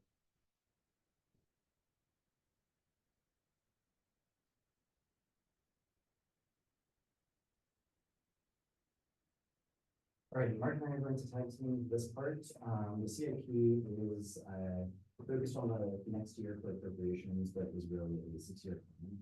This gives us the sufficient time to plan for what's coming next. And with that, the CIP is really focused on the department plan and the 6 key themes.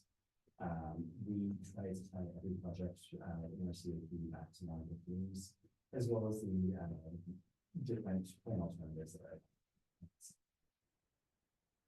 So as I mentioned earlier, we do have different plan alternatives. We are really focused on fiscally constrained. You saw this slide last month where green is funded, yellow is underfunded, and red is completely. So you can see generally across the board we are underfunded. With civic area phase 2, we did receive one-time funding from the Community Fortune and Resilience CCRS tax in 2021.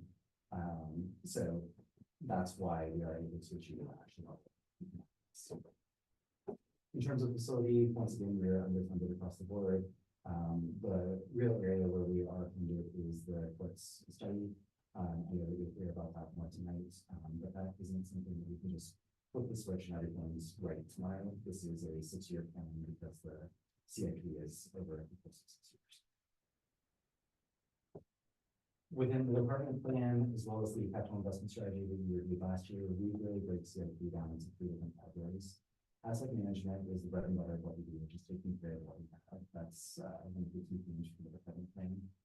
Parks and recreation facilities is really focused on those facilities and those bigger updates that go beyond just one asset class in a park or facility and instead encompass the entire property.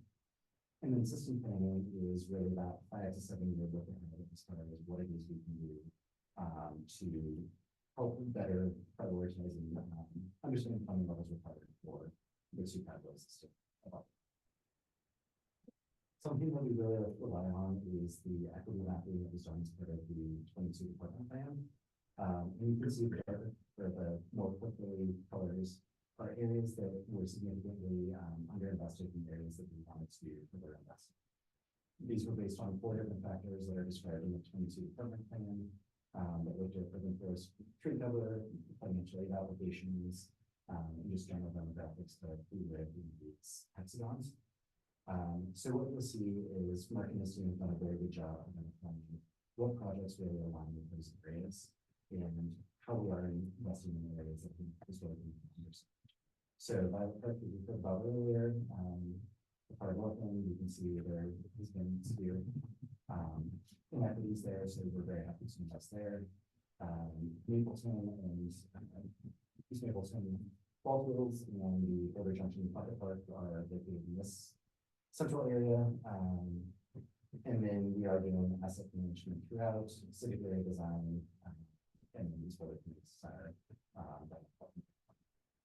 Can you just read the key purple, green, one of those main order? Purple is highest priority, higher priority, medium priority, low priority, and very low priority.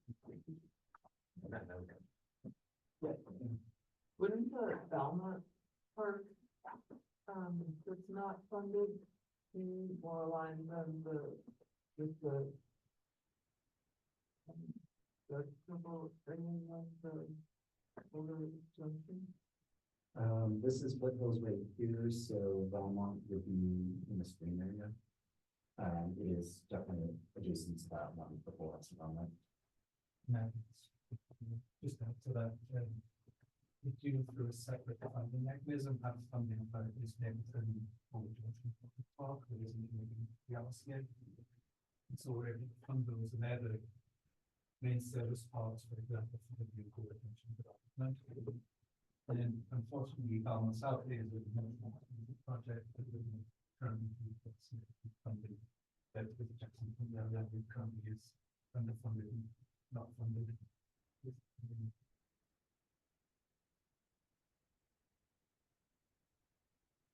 So with that, this slide really focuses on our asset management program, so taking care of what we have. Last year, we identified 11 different asset types that we have across the system. And instead of telling you exactly where we're going to invest, by focusing on a specific asset, we are able to look at the facility condition index of those assets and determine where the funding would have the greatest impact to improve the quality of the parks. So we have fairly consistent funding across the board here. We have changed the funding around slightly. So you'll see that historic property has decreased. We've increased the amount for the shelters and bathrooms as well as general maintenance. And that was really just trying to align our nutrient asset management program. What's forestry? I guess I'm confused. Can you explain that all? Forestry is treated as a capital asset because it matures over time. So this is really just focused on preventative maintenance and pruning. Okay. So we're on a 7 to 10 year rotational prunes cycle.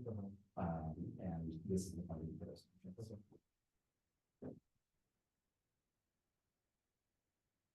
So then moving down the list, what was on the previous slide, we do have the parking system-wide plans. The really big priority projects are the Fremont Park now. So there is additional funding beyond this 2.9. This is just what we funded in 2025. Pleasant View park renovation. I think that you heard about that back in December. And then something that we've done by shifting away from the 3 projects that we couldn't fully fund was adding in park refreshes. The priority park refresh for 2025 would be Barker Park in downtown. And then we do have very little funding set aside for system training. What about that park that was presented? Remember what was the name of the park? One on the military Yeah. veteran. Is that, they talk a lot about fundraising for that one, or are they doing most of that privately? Yeah, I can respond to that. We did put an item in the consent agenda on that. Okay. So that is a park already, and that was really a potential donation from an organization to an interpretive garden, just to kind of talk about why the park is called Bill Ballard Park. Bill Ballard. It was, yeah. So it's really just a small piece of the park that we would like to turn into, an interpretive garden with some artwork and information. So it's now part of the park renovation, it's not a renovation. No, that'll be funded by the government. Right, all right, thank you. Is Barker Park that little tiny corner that's right next to the people? Yeah, 15. So they're gonna spend like for the whole pleasant view facility, they're spending $500,000, and then for that one tiny little corner, they're spending more than $500,000. Sorry, can you break this first one of the, which one you're comparing to?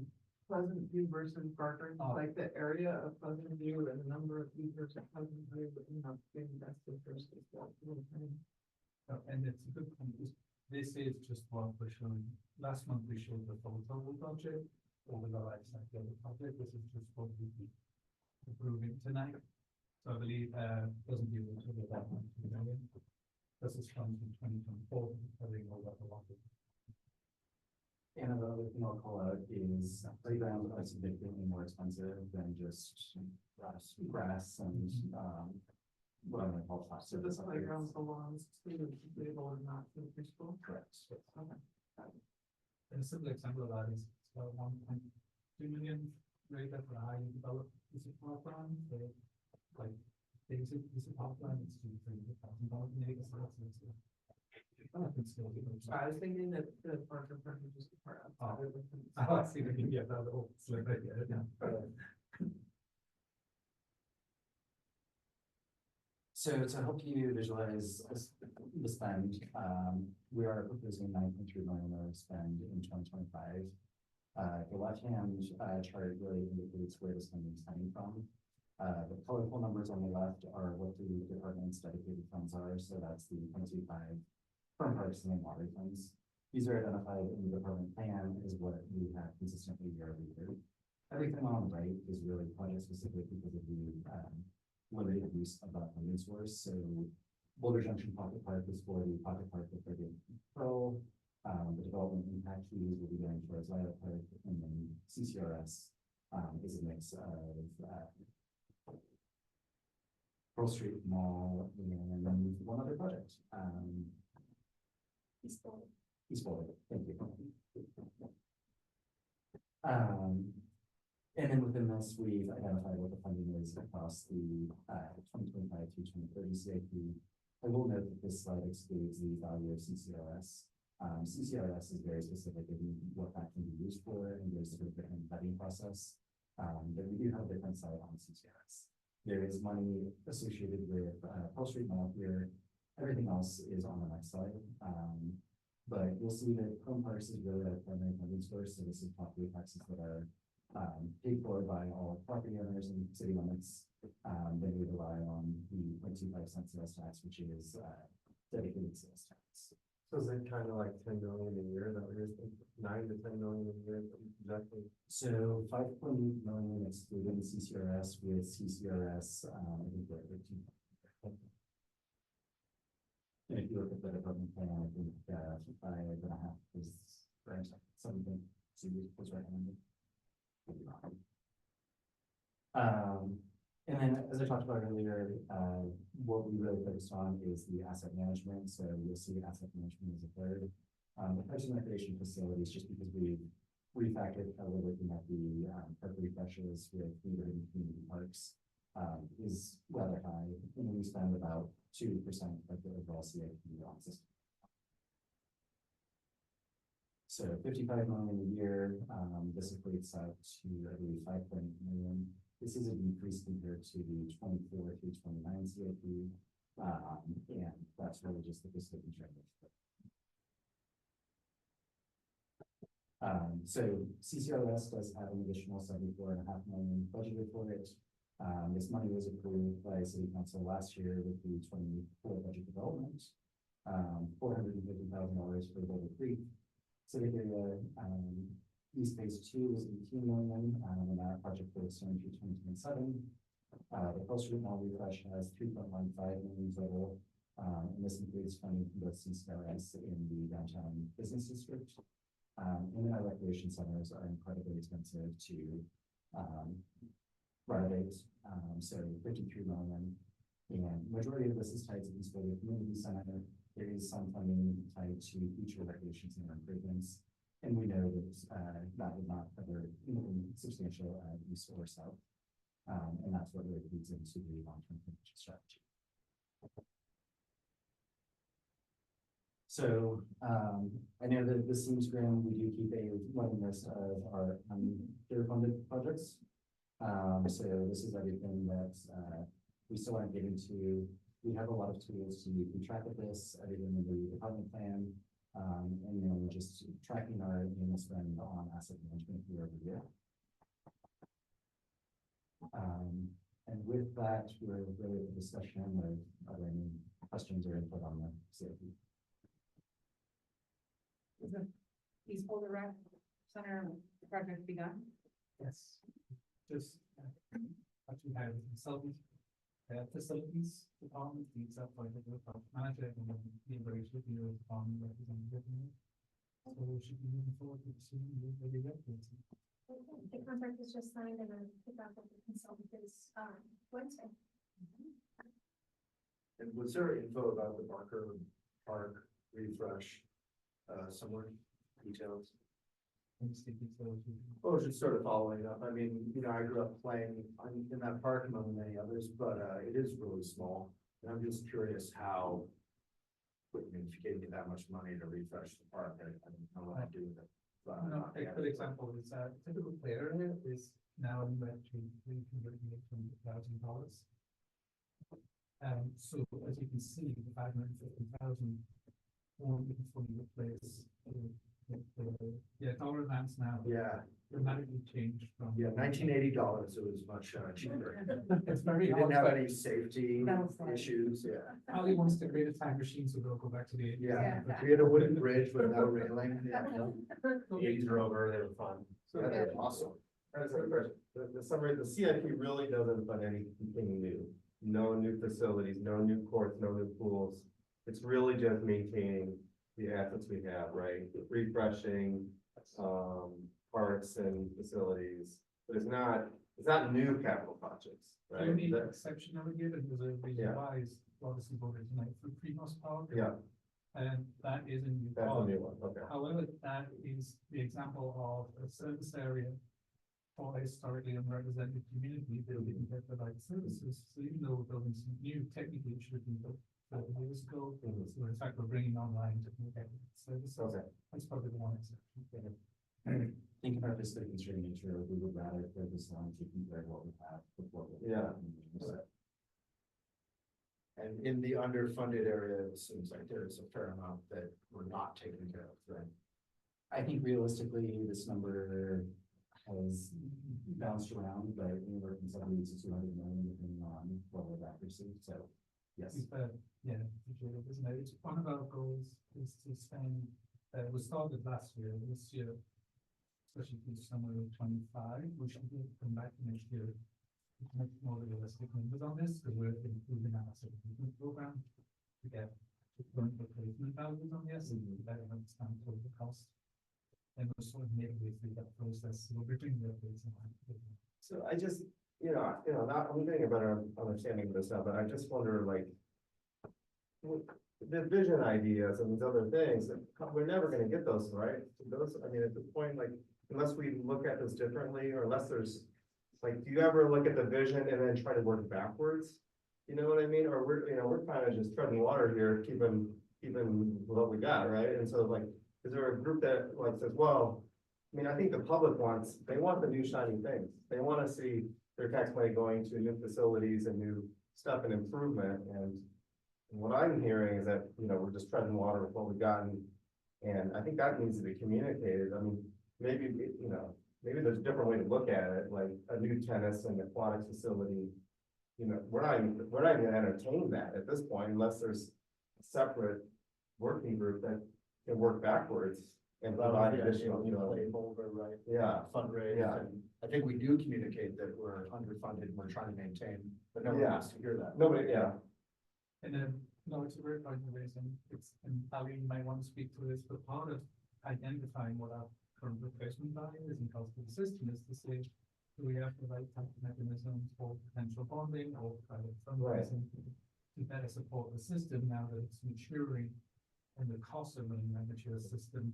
So whose role is that to look at that holistically and say, okay, and communicate that to the people, to the council, whoever, and to get these ballot measures and to get the public to actually understand that and see these needs here, So Eric, one of the things that we do as a PRAB is we send a letter every year to the council, like, that happened, I think, just before you three joined. We asked their attention on a couple of things, and one of which was rec centers. Yeah. They respectfully decided not to take up any issues that we raised. So that's like, as to the extent that we are a political group, that's an area where we perhaps need to have more influence over the city, or more attempt to influence the city council. Or find our own sources somehow, like through players. Yeah, I mean, certainly, I'm sure that Ally would be very happy if we brought her $10 million a year. But the money doesn't just arrive, you have to fundraise it, and you have to create a plan, and like, sometimes you need to work backwards, have this vision, and then find a way to meet that I think vision. Ally has something. Yeah. It's a good. Because I love this plan, but I just feel like we're never gonna get to the second and third columns in here, because we're so busy working on the first column, right? Like, I do have some comments to offer, really to help frame the conversation and also just to respect the agenda that you all have tonight. So what I'm hearing is an interest in understanding more about this long-term financial strategy. And just to be clear, we're not content sitting back. I heard you use the term treading water. It's pretty frustrating, right? We are charged with delivering to the community and we're doing our best. I do want to correct something. When I heard you say the community, Eric, I think you said the community wants the shiny and new. Some folks want some shiny and new. What we know to be true from two planning processes where we pull the entire community, first and foremost, they do want us to focus on taking care of what we have. And that's why you see that prioritization and the funding that, no, we're not going to build new things when we have other things that are in poor condition. And so that's the focus of the dollars. But as we look ahead and really over the next 2 years, we have 3 strands of work underway to address this gap. One is around additional revenue. You saw that we have areas that we think can generate revenue more than they are, and they're working on developing business plans. We're also working on a marketing plan to be more strategic. I don't think the government should operate like businesses because businesses don't do what we do, but we could do what businesses do and being more thoughtful about our marketing. And I know, Bernie, you had a great conversation with Scott. So revenues is one, grants and philanthropy is another. Later tonight, if we have time, you're going to hear an update. We have a whole stream of work underway for that. And I'm actually in Seattle hearing from some of the best minds in the country about how they do this all over. These are things that work, and we're building that maturity. Play and its work is critical. They are stable and they're growing, and they're in a position to help us. The third stream is what you've mentioned around ballot measures. We hear the community, some asking for more. And so over the next 2 years and through various planning projects, we're going to say, okay, what do those things cost? What is it that you want more of? What does that cost? And then we will go to the community and say, are you willing to pay? because there's no secret money tree. There's no money sitting around just waiting to implement wishes. And so it will be a community question, but all of that work, I know this is probably, especially as a new board member, it's not it's a status quo budget. But that's a win. If you map out the budget changes over the last 6 years, we actually are flat at funding since 2019. It looks like it's grown, but when you account for inflation, it stayed fairly flat. So the fact that we're not reducing services, we're pretty excited about, because it shows real thoughtfulness for our team about how they're managing cost escalation, how they're scheduling, how they're operating, that we are not at a reduction. But we do have some work cut out for us, because we're not going to be able to maintain it given this gap in increases in expenses. So all that to say, I'm certain you all have a lot of interest and comments to talk about revenue and whatever. You have a very rich agenda ahead of you. And so if perhaps there are topics you want to deep dive on, we could calendar those for agenda setting and give you more information.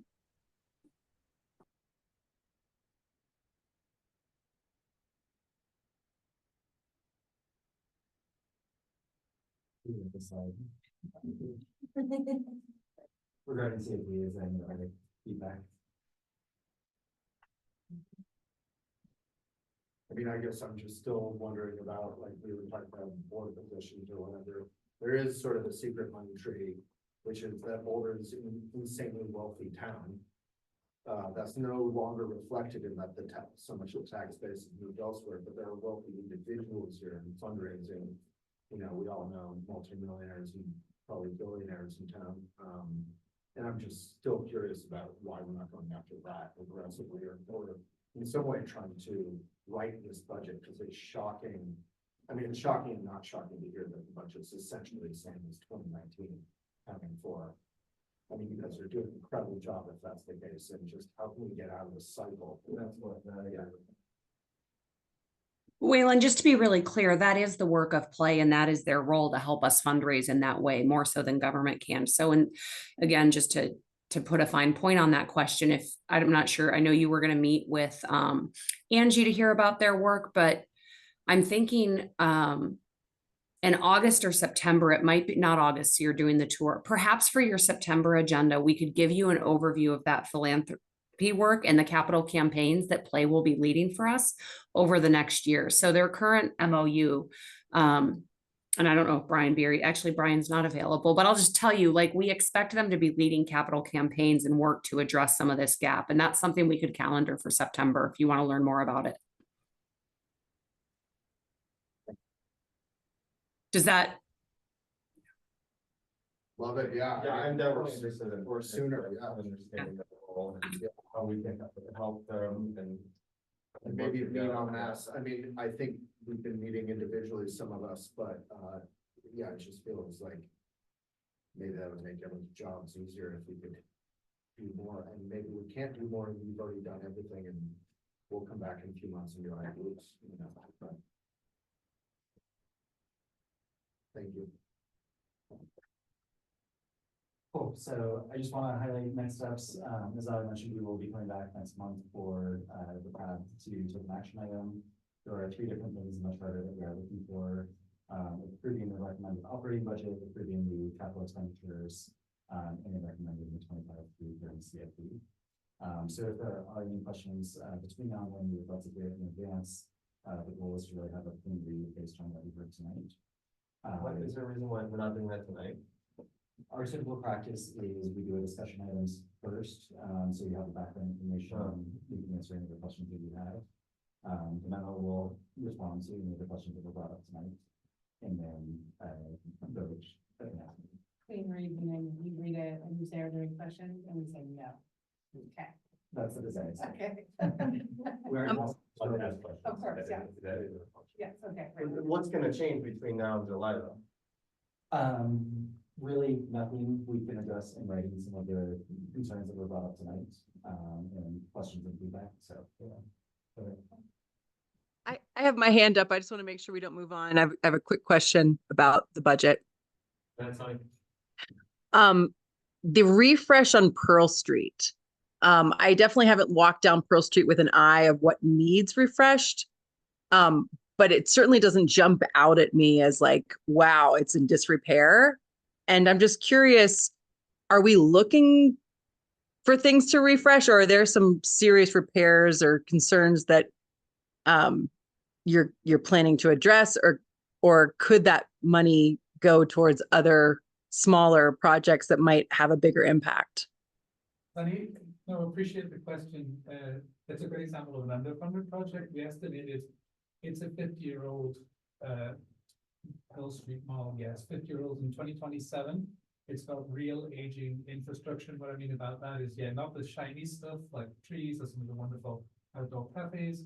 It is the underlying utilities, etc., that we need to look into, and we estimated between 8 and 10 million with the current funding level of 3 million. So it really is just taking care of what we have there to keep it functioning, and hopefully that's a great example where private funding or philanthropy working with our Boulder could help supplement some of the work we did in that area, and because it's an important business market for the community too.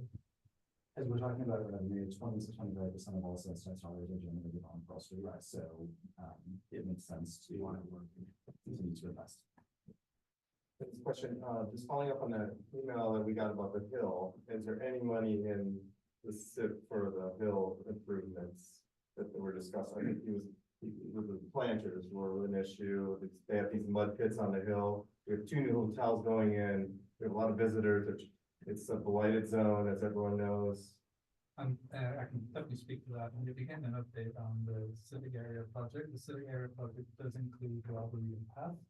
So that's the one connection. And this is obviously the remit of parkland, not, transport, with aspects of it.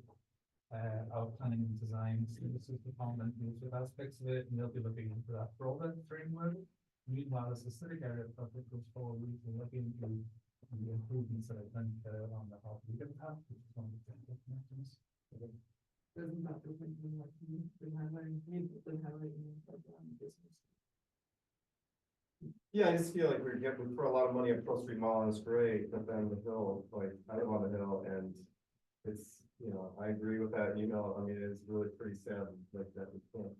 But it was an amazing area. It used to be Valley Wayland Hills, and I was wondering if there's any small amount of money we could do to make improvements there.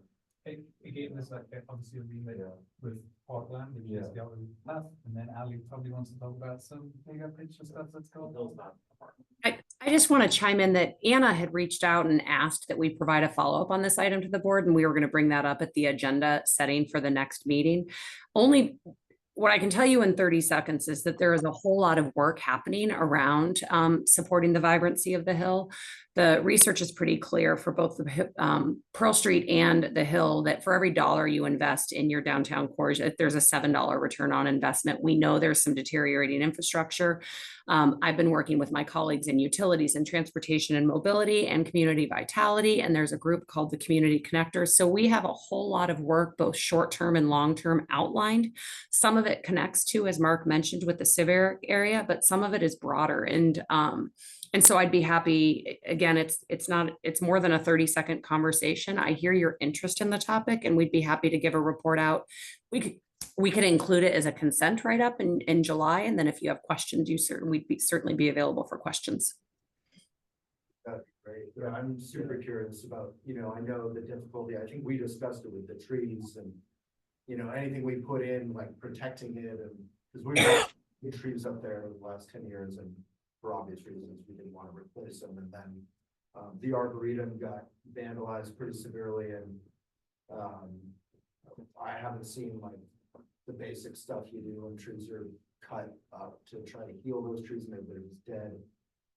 Anyway, it would be great to hear more. And I do live on the hill and there's no dog park anywhere, I don't think. And I was wondering if, because the new hotel is advertising that it's dog friendly, if going down the Arboretum Path at the base where it's now all fenced off to try to, I assume, to try to keep the homeless situation out of there. I don't know. If that could be just with a chain link fence, just be a small dog park at the base of the Arboretum Path. We will, as part of the larger civic area project, that's when we'll be bringing back the community engagement and then from the board. So I believe I don't know the exact date, it'll be around that September when we get into the discussion. It just seems like that would be welcoming for those who bring dogs to the hotel, let alone the Hill community that has no dog park. We do have a big new sign saying no dogs off leash at Columbia Cemetery, but no dog park. All right, so we're going to continue with the budget process. As I mentioned, there's multiple internal city review processes. This will go to city council in September with a study session and then a first reading and then second reading. So thank you for your questions and input. We will come back to you next month asking for the approval of everything we talked about tonight. Thank you. Thanks, Jackson. Everybody. Thank you, Pat, for your questions. Should we move on to courts? Let's move on to courts. You're ready.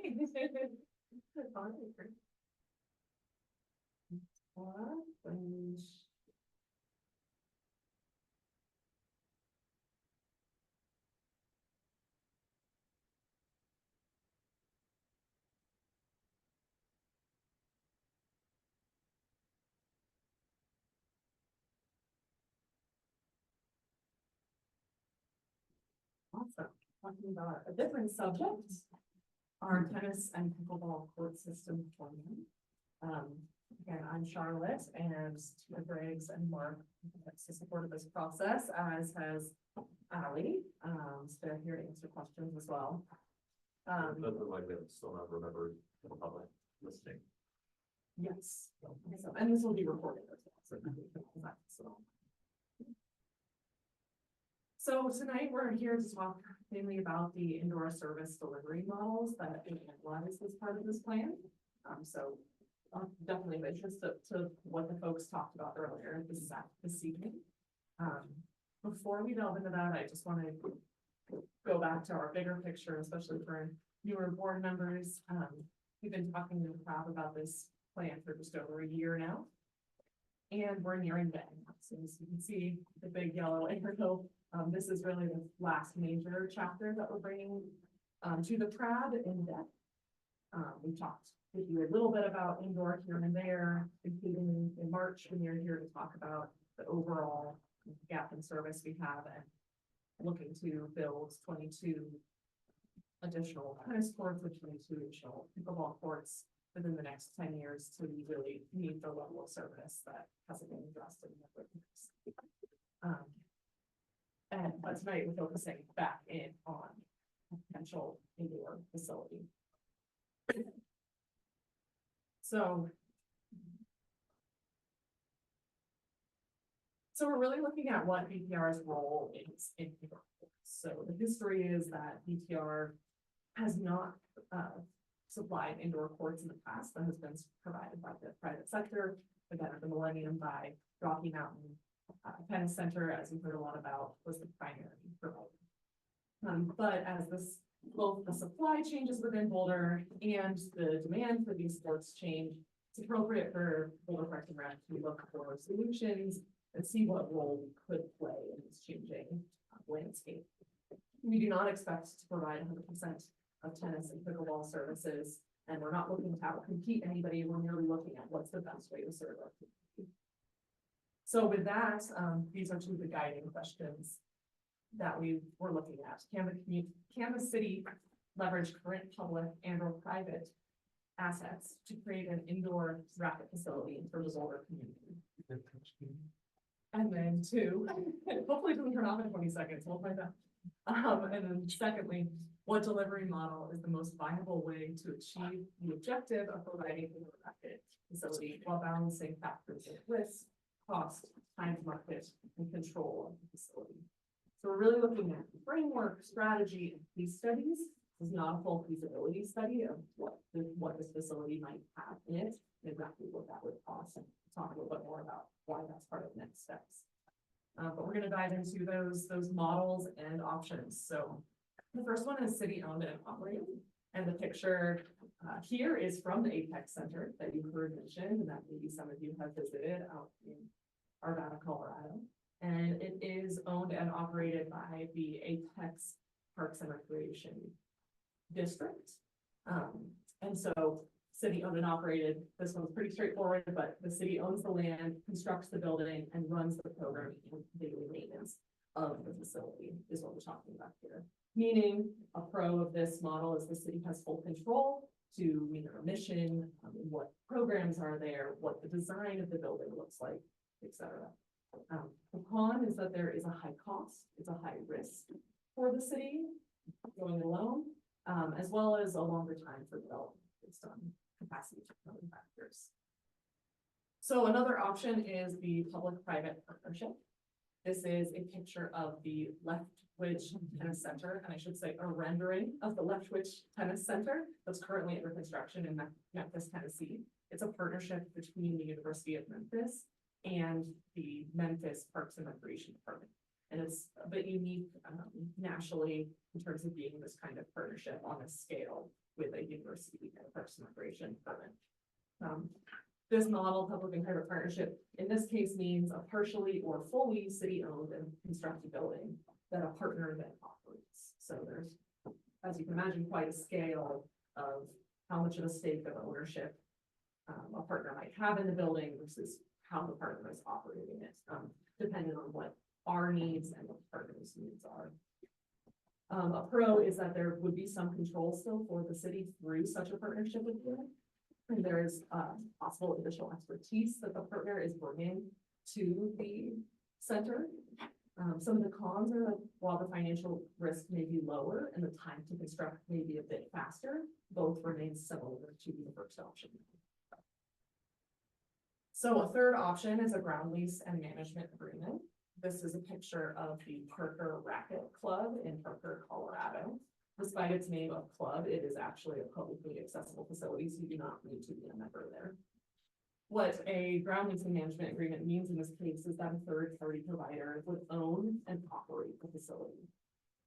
A pro of this is there's potentially strong interest in the community and expertise for this type of arrangement.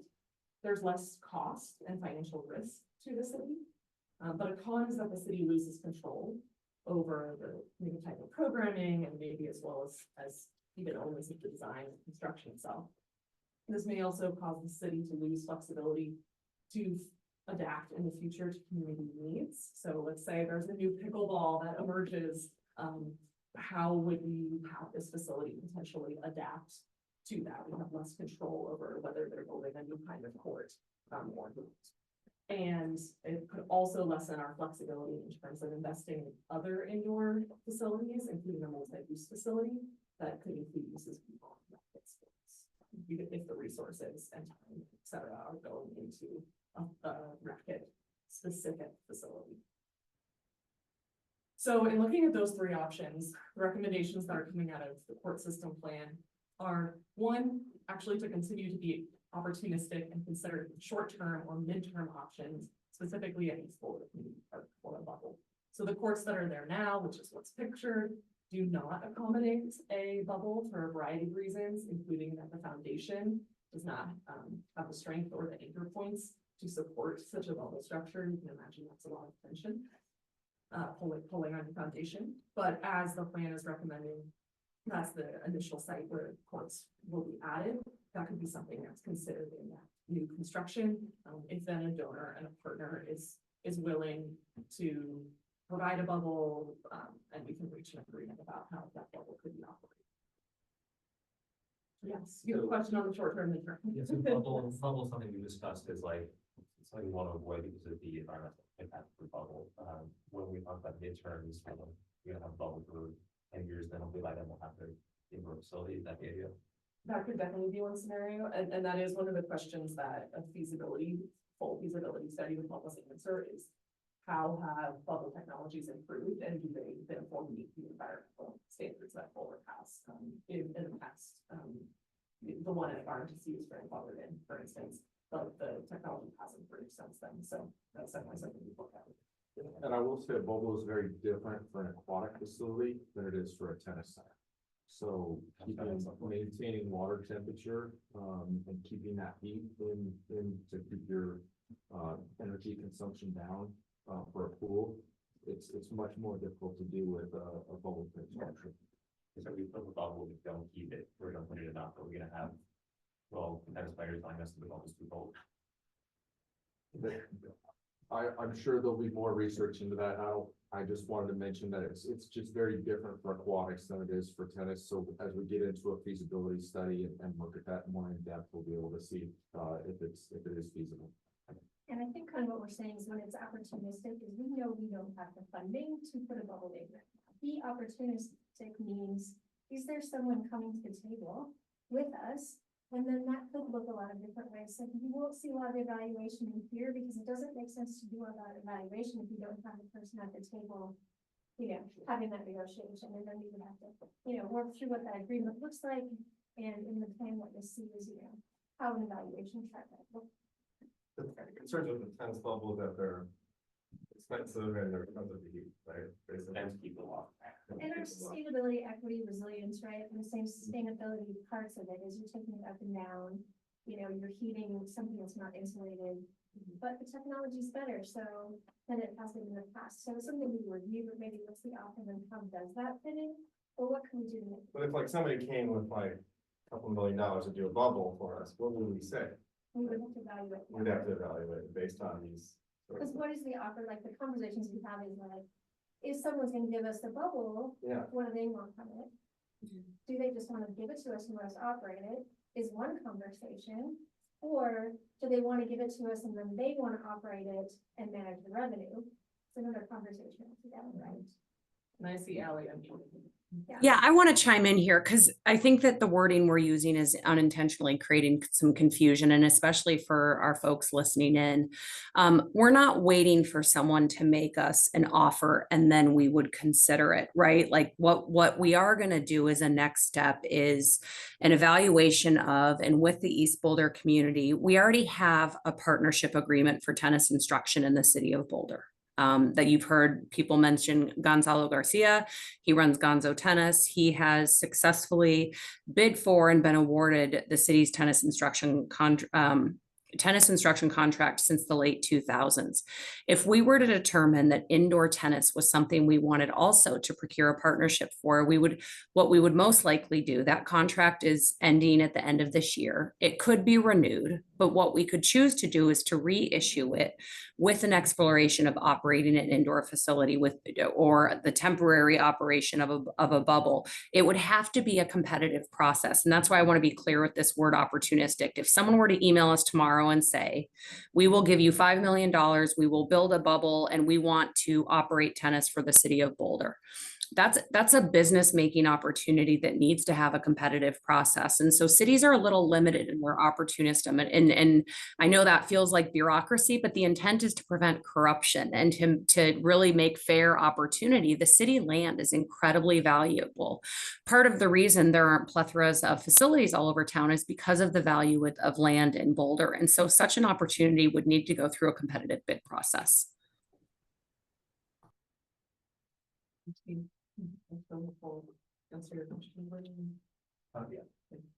So it's part of the communication that we're making, or that one could, if one were listening in the public, could, that if someone had $5 million to get tennis open now, this winter for everyone who needs it, that maybe that should just be a private process, if it's for the short term. Not that I want to jump ahead, but what happened with the 79th Street tennis? So that was Rockland, right? And they tried to do that totally privately. Is that right? Right, it was some of the same folks, and it was on Boulder County land. I don't know. Right. How other team members, if you want to jump in. Oh, I know. Right, Yeah. yeah. Yeah, they went into the political table. But if they found, in East Boulder or something, one of these, like there's the soccer field or whatever, like if they were like, we have the facility, we have money, we have interest, we need it this winter, private would be the fastest. Well, it's always is. Yeah, because we need to, But it still has, they tried to do that and. right, but the land wasn't simple. In that situation, like if they just leased a huge. They still have to go through a permitting process. Right. Yeah, I mean, everything looks fine, but the other option that you see now is, for example, pickleball. Yeah, is operating in malls, Yeah. Retail space, things like that, so there is opportunistic ways things can pop up. Yeah, you can see that actually. I don't know if any of you have visited Boulder, the wall out there. Civius for like warehouse things as well. So yeah, we do see that. Other midterm, short-term questions before we move on to another longer term recommendations. So to develop a long-term funding plan, such as a tax and bond measure for a bubble or permanent structure at Belmont City Park, and Belmont having been identified as the best place in our system for such a facility. And then identify opportunities to develop formal agency, government, and community partnerships. So we can talk a little bit more about, oh, question, sorry. I was just wondering how if people came to the decision that the city of Boulder needs to be involved in tennis, like compared to soccer, like there's an indoor soccer facility that's private. That's, We don't get involved in that. you're teeing up number one, which is system prioritization.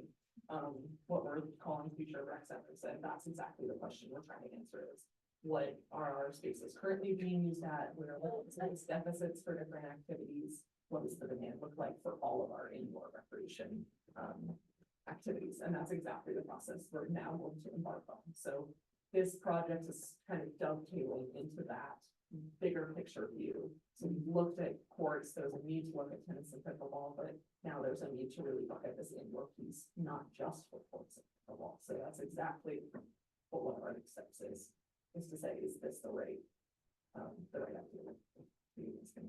And that then could include a feasibility study on what an indoor space might include, and also a partnership value exchange exploration, which is a mouthful, to really say, looking at an MOU or an intergovernmental agreement and following the policy guidance that the city has in place. So not just willy-nilly, again, like responding to an email that somebody might offer us money, but following those processes that Ally talked about. And then before we have time for more questions, but just to back up for the full plan, we'll come back to you in July. See if we know in the chapter and the things you've seen from us before, but really before the plan for pickleball and tennis. So, When you say the full plan for pickleball and tennis, what do you mean? Can we read that? Is that available? And do you mean like you have like a design plan, or just this is what we think we may do potentially in the next 20 years? Yes, yeah, so for folks who heard from us, I know this is, I think, our first time here meeting with folks who joined in April, so yes, this was really focused on indoor, but the whole plan looks at needs across our system, not just for physical space, and what the number and where those might be located, so not specific construction level designs for those, but just where they could be located in our system. But then also programming improvements, improvements to our reservation system, improvements to our maintenance system, as well as what we're doing well in all those areas and should continue doing to really meet the demand that's risen in tennis and in pickleball, especially in the last 5 years. Whereas the last court that we installed was, I believe it was 1982 or 1993 in Boulder. So we have had change, and we've been investing in them a lot. So it'll cover also our asset management of the courts that we've already started to address by upgrading the concrete there, so that the lifespan of these courts, as I said, we haven't done anything since the 90s. Or added any courts since the 90s, I should say, not nothing, just added courts. And so that concrete is now at end of life, and the new concrete that we're using called post-tension concrete will increase the lifespan now of those courts for 50 years, and we'll see reduced maintenance costs over the course of those 50 years. So that's also covered. So all the different elements of managing tennis and pickleball. Can you go back to that very first time? Yeah, absolutely. And the money that you guys have put into this so far, and please tell me if I'm wrong, but the money that was in the budget that we looked at was 400,000, is that right? For this, what we're doing right here? Go ahead. So we invested in this Charlotte's default study plan, which was one of the department plans in 2022 priorities. You know, that projection showed early facilities. So we worked with a consultant on that. Yeah, and then what we've recognized is this 400,000 for 2025, and then ongoing years currently, which we just look out into the future and project that 400 will continue, and that's for existing courts. Maintenance. Exactly. Okay. So that's not the court system plan. The courts, yeah, the court system plan Plus, analyzed the existing courts to come up with that number and understand the need, and then on the other side of it, there's a level of service to meet, which you'll see in the goals plan, where for instance, Tina will be looking at some new courts for example, pickleball and tennis to meet the service level need that was identified in the plan, which compatible with the next, and that will all be in the final draft plan we'll see in next month's board meeting. final draft, final draft. Yeah. Final draft. Final draft of the plan. Okay. Whatever you want, in the voice. And Yeah, okay. even at the beginning Final of, draft. just of this memo, and apologies, we could have added some more slides about this. No. If you just click through like the other presentations we've made, it may help kind of graphically answer some of these questions, Right, yeah. but happy to answer more. On sort of as well. Yeah, I just kind of wanted to see, so this is all, I can't really read it, but, just my vision's not that great, but, I just wanted to kind of try and understand a little bit more as to what. Yeah, thank you. Yeah. It's a great question. It's a good example that it's been 9 months to get a long plan. Yeah. We were coming on in April, there's been community engagement and board input. So let us know. But what happens after the plan? I mean, so, you know, like, is there an ongoing work group that kind of works with the public to try to take some of these ideas that are identified in the plan and bring them to fruition? I mean, I love doing plans, but I hate them to just go sit on the shelf, right? And so, and it sounds like we really need to be creative with this court plan, since we don't have any funding to build new courts, right? So I think that's what, you know. No, just be clear, when you see the plan, it has identified additional courts and you can meet a level of service. So that is in there, and that's the thing, you know, we work on the start to get updates on, so since it's for the community. Then we also identified how better to take care of our existing courts and actually reduce maintenance costs. And then the indoor facility, as Ali pointed out earlier, that's the bigger community conversation, partnership conversation, but where is the funding for that? How does that happen? And that's the one that plans funding to, that will need more work. That's ongoing kind of discussion. Exactly. Just out of curiosity, as far as the relationship between the city or the Parks Department and RMTC goes, is there a relationship there, or is that something that they're just kind of doing their own thing? You know, like I appreciate everything that the kind of like Anna said. I appreciate everything that the public said tonight, but the same conversation, I hope they're having the same conversation with Rocky Mountain Tennis, because they can be. At least being, if you'd like to respond to some of the partnerships we've been working on, to think about the bigger picture. Well, I mean, what I heard Jenny's question was, I just want to clarify, was what is the relationship with the city and RMTC? Is that the question?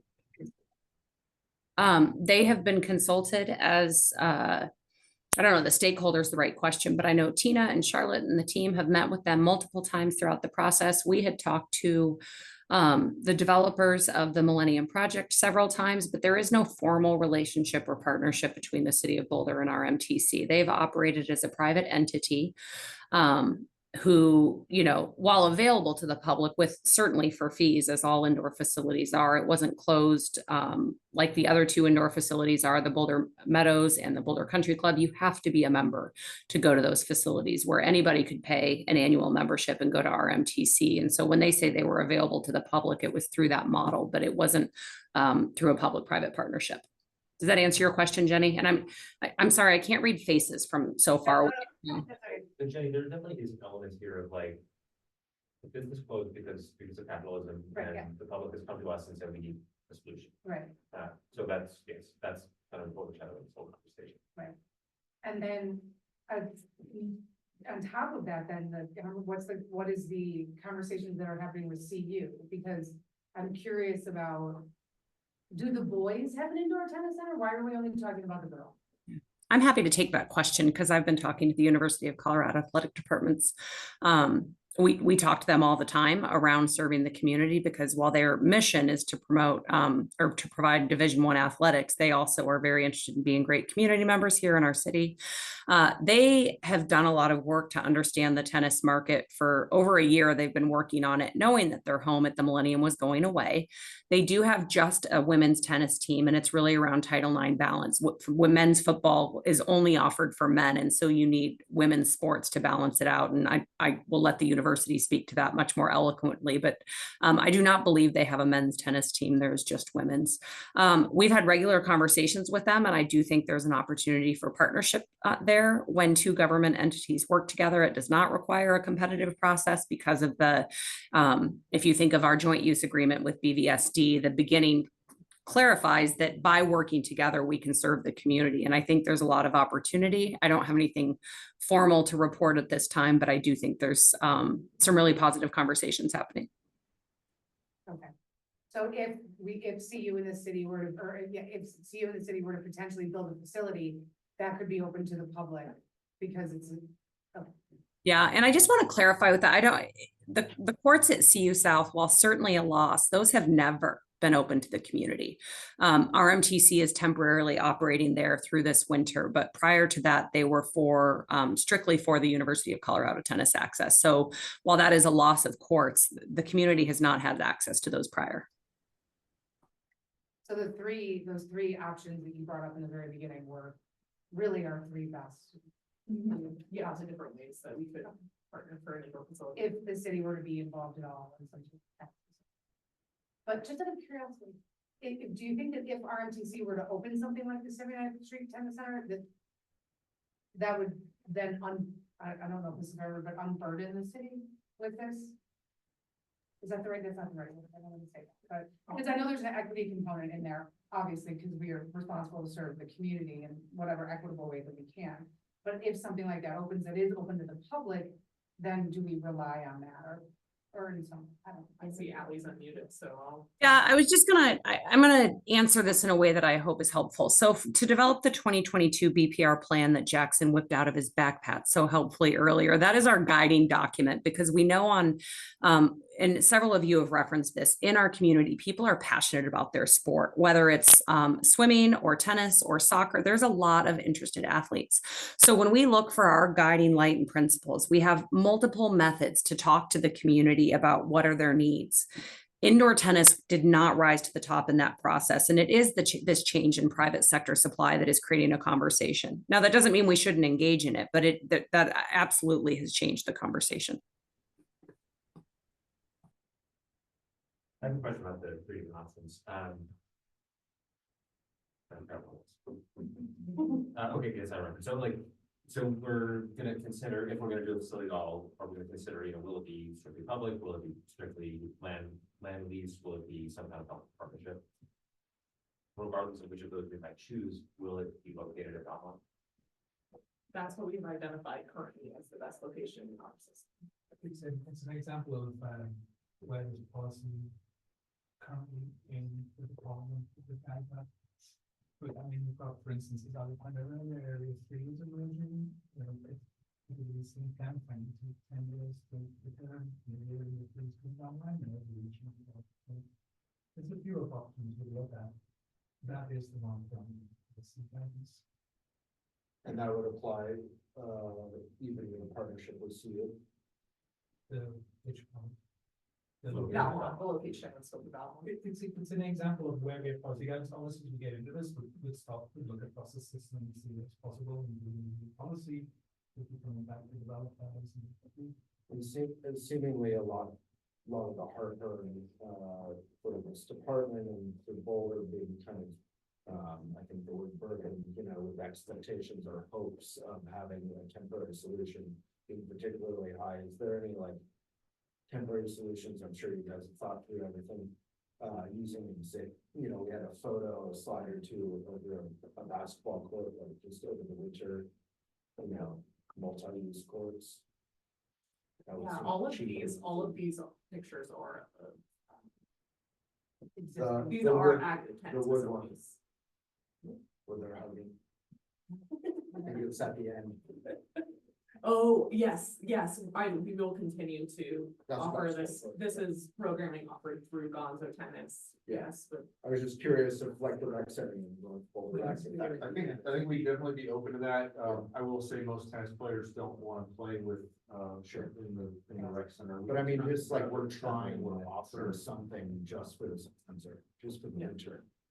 Like we're trying. And we do Yeah, offer, pickleball programming inside, and it's one of the recommendations of the plan, as well as to look at potential small improvements we could make to the indoor pickleball experience. Tennis takes more space. It's great for youth clinics, and youth programming for any kind of competitive tennis, or even recreational serious play, indoor on a basketball court is Yeah. not ideal. And then lastly, the final draft plan. Will that have costs for like a bubble and the new technologies? No, okay. It's a good example of, these things can take 3 years, but that day, it's more like getting the framework, what are our next steps to approach this? And then having that as policy first.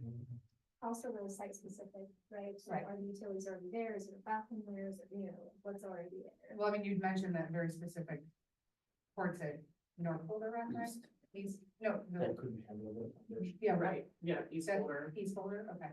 And what about North Boulder's outdoor ports? all the same situation, not designed to. So that's just off the table. So an existing court actually needs an entire additional like foundation around it to hold the bubble. So it's actually pretty, essentially it would have to be renovated in order to. And since we're doing renovation at East Boulder, we see that as a site where something could happen there in the short term. North Boulder is a lot more constructive space wise as a South. We currently have 4 courts under construction, well, 2 are under construction, that are getting replaced with post-tension concrete. So there's 2 courts at Columbine and 2 courts at Arapahoe Ridge that are happening this summer. At the same time, BBSD is actually renovating, I believe 8 of their courts in 2 locations. So that'll increase the playability. It doesn't add the number of courts, but it is going to increase the experience and playability of those courts in particular and the accessibility. How many ports does the city have? There are 20 dedicated tennis courts and there are 8 multi-use courts, eight counting in terms of tennis, or was transformed into 16 pickleball courts. So that's the. And then private courts like the club. Yeah, that's part of, I don't have the total at the top of my head, that's part of the full plan. But I would say with a huge caveat of not counting HOAs. It's really granular and messy when we start counting HOAs, and private courts and trying to understand where they accessible to, for what cost. What's the condition, are they playable? Yeah. We always have control over it, so. And there was a loss of like 27 and 29. How many of those were indoor? So they're talking about, as I understand the numbers is CU South and then Rock Mountain Tennis Center or the Millennium. Okay. Those 2 properties, I think, are the ones that they. You're right, so there are 12 at CU South and maybe 15. Okay. Maybe somebody thought there were 17 at RMTC, I think they're 15. But only a handful of those at RMTC were covered with the bubble. Okay. In winter, so it was not the whole. And again, CU South wasn't accessible to the public. Right, there were some tournaments or rental situations that happened there, but by no means was it the hop online, make a reservation, or drop in play like we have in our system, or even like you see some of the BBS reports being available after school hours, for instance, so not the same like public access. But it's good to hear all that, because I mean, the notion that we don't have any courts in Boulder is just really not true. I mean, there's. And we have no indoor. Right. So But even there, we've not traditionally had public indoor courts. Right, and so that conversation cropped up now that Rocky Mountain Tennis Center was the most affordable version of that with the bubble over those 5 courts in the winter. And would have. So it's five courts that they had indoor. but we do have facilities that are multi-use for children, and at least seems like. Inside the rec centers with the, on the basketball. court. And pickleball for all, which is, again, on these multi-use courts, so. Just try to get some info in me, because the pickleball anger in Boulder right now. It's yeah, I need to be safe on the street, so I think armed with info. To that end, I think Would a nonprofit entity also have to go through a competitive process, Ally, or does anyone know the answer to that question? If a nonprofit came to the city, say, we want to partner with you, to lease your land and build a facility, would that have to go out to RFP as well? It would. I would like to say to your point, remember that you weren't here last year. This constituency is very effective at mobilizing the people, both tennis and pickleball. Charlotte, you know, you can attest that we had like 500 people. It was like hundreds of people at a public meeting, you know, this year. 175. They're very interested in our investment in their sport. Yeah. But again, when we took the overall holistic measure of need in Boulder, it didn't rise to the top. I'm not passing judgment, I'm just stating that a lot of people- I'm not putting words in your mouth, I'm just saying the interest is incredibly high, but the use didn't rise to the top in terms of. That's right. What measure of data showed that did not rise to the top? It was a survey. The indoor specifically, I think you were talking about, Ally. That's an important distinction because we certainly heard from both the tennis and the pickleball community. The sports are growing, more courts. That speaks to that level of service question where we think we need to build 22 tennis courts, 22 pickleball courts. I just was commenting, and I forget the question, just that the indoor piece really has emerged in the last few years and with the change with Rocky Mountain Tennis Center. And I should also say thank you to Bernie for being a proud liaison to this project. So I'm sure we will also be a resource on this project. But as we look at the full plan, it will provide a little bit more of a comprehensive look on what the full plan includes next month as well. So I'm going to propose that we move on. We're late into the evening and we still will cover. Is that okay? We'll move on to Marco Violet. Thank you.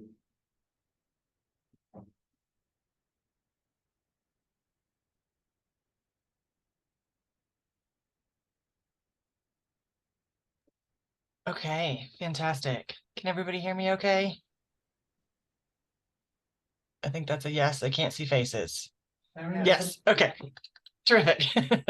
All right, thank you so much for letting me call in from home, and I will try and keep this brief since I know it's late. And as Mark said, I'm home with a fever, keeping my germs away from you. So, but I just wanted to use this as an opportunity to let you have a moment to reflect on where we are in the design process for this new park, which we can now officially call Primos, which is so exciting. And the purpose of this item, since we had separated it from the naming process, is to really gather your input on what we're calling the preferred concept for the design of this new park. And you'll get an idea for what that means as we go through this brief presentation. So as a reminder, we had included this slide in our last presentation last month, but just wanted to remind all of us that we will continue to check in with the PRAB as we go through this process. And we have the big yellow star indicating where we are tonight, which means that we're having used a lot of the deep engagement that we've done with our community at a point of having this preferred concept design and want your input as we then move into the next phase, which we're calling schematic design. Excuse me. Following the sort of at the tail end of the schematic design process too, I'd like to point out, we'll also be developing a funding and phasing plan to cover which elements of the design and activation of the park can be covered in the short and middle or long term.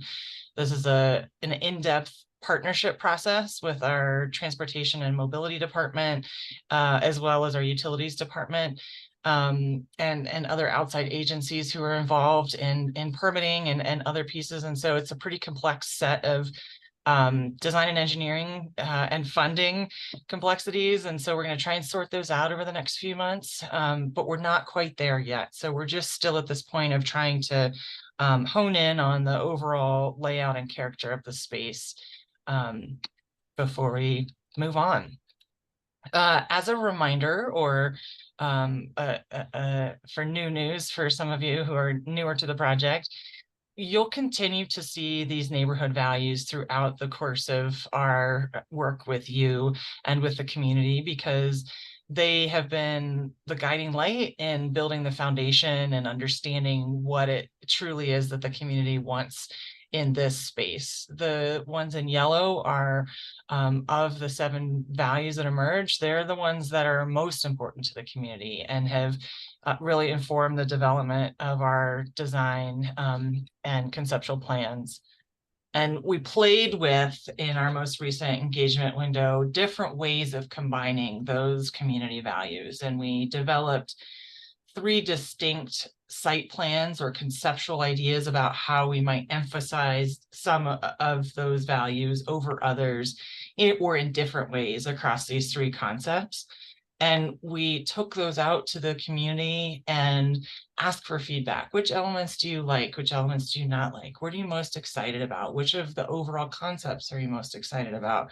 And have used that to come to a hybrid version of those concept plans that really combines the elements that were most important or most exciting to the community member. And that's what we're using to continue designing.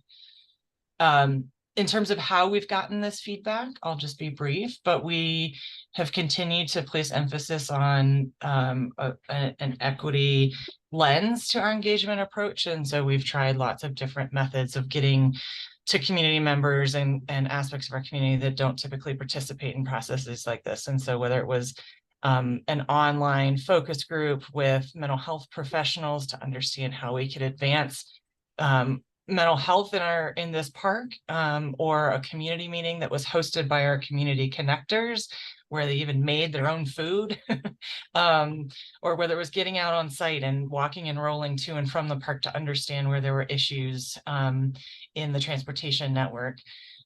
We also participated in Crestview Spring Fling. We attended an HOA meeting at the Ponderosa Mobile Home Community Park, and hosted some of the nature play picnics that Charlotte mentioned earlier.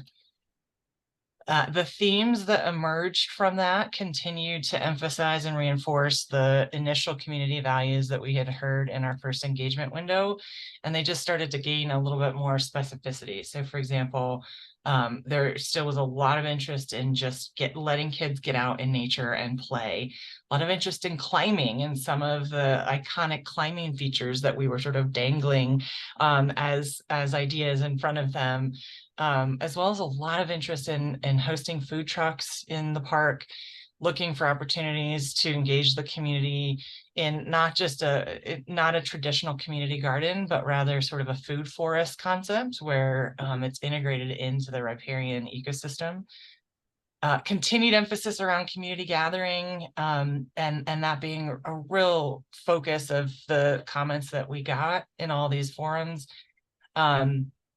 And then some of the other themes to just play out, of course, accessibility continues to be important.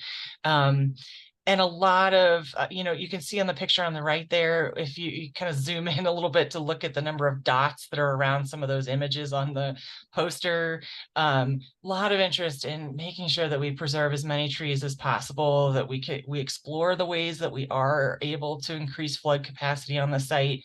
We're pretty limited in that we're only a tiny piece of this larger watershed, but we'll do what we can in partnership with our utilities folks, as well as opportunities to look forward in terms of ways to restore the prairie and riparian ecosystems. I'm going to let our consultant, Ashley Pelletier from Sasaki Associates, introduce the details of this preferred concept, and she is online with us now. And then I'll follow up with some more details about next steps. And Darren and Ashley, it's pretty small, even on our big screen, because we're a little far away. So you might want to use that feature again that I don't know if you saw me use, Ashley, where you just right click and you can choose where to like zoom in on the screen. So if you want to take us through, in a larger view, that might help us. That's helpful. Awesome. Thanks. All right, thank you for having me, everyone. Can you all hear me? Yeah. Fantastic, and you can see my face, great.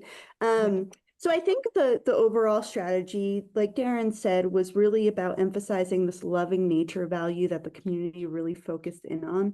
And our larger approach to this is really kind of turning the volume up on, you know, the diversity of species and landscape typologies here. You probably remember a couple months ago when I presented that there's really low biodiversity in this park because of the flooding that's happened in 2013 and other reasons. So the community really wants to you know, turn that volume up and you know, reflect all the landscape typologies of Boulder in this park. So our big move is increasing the flood capacity of the creek and doing some creek restoration here.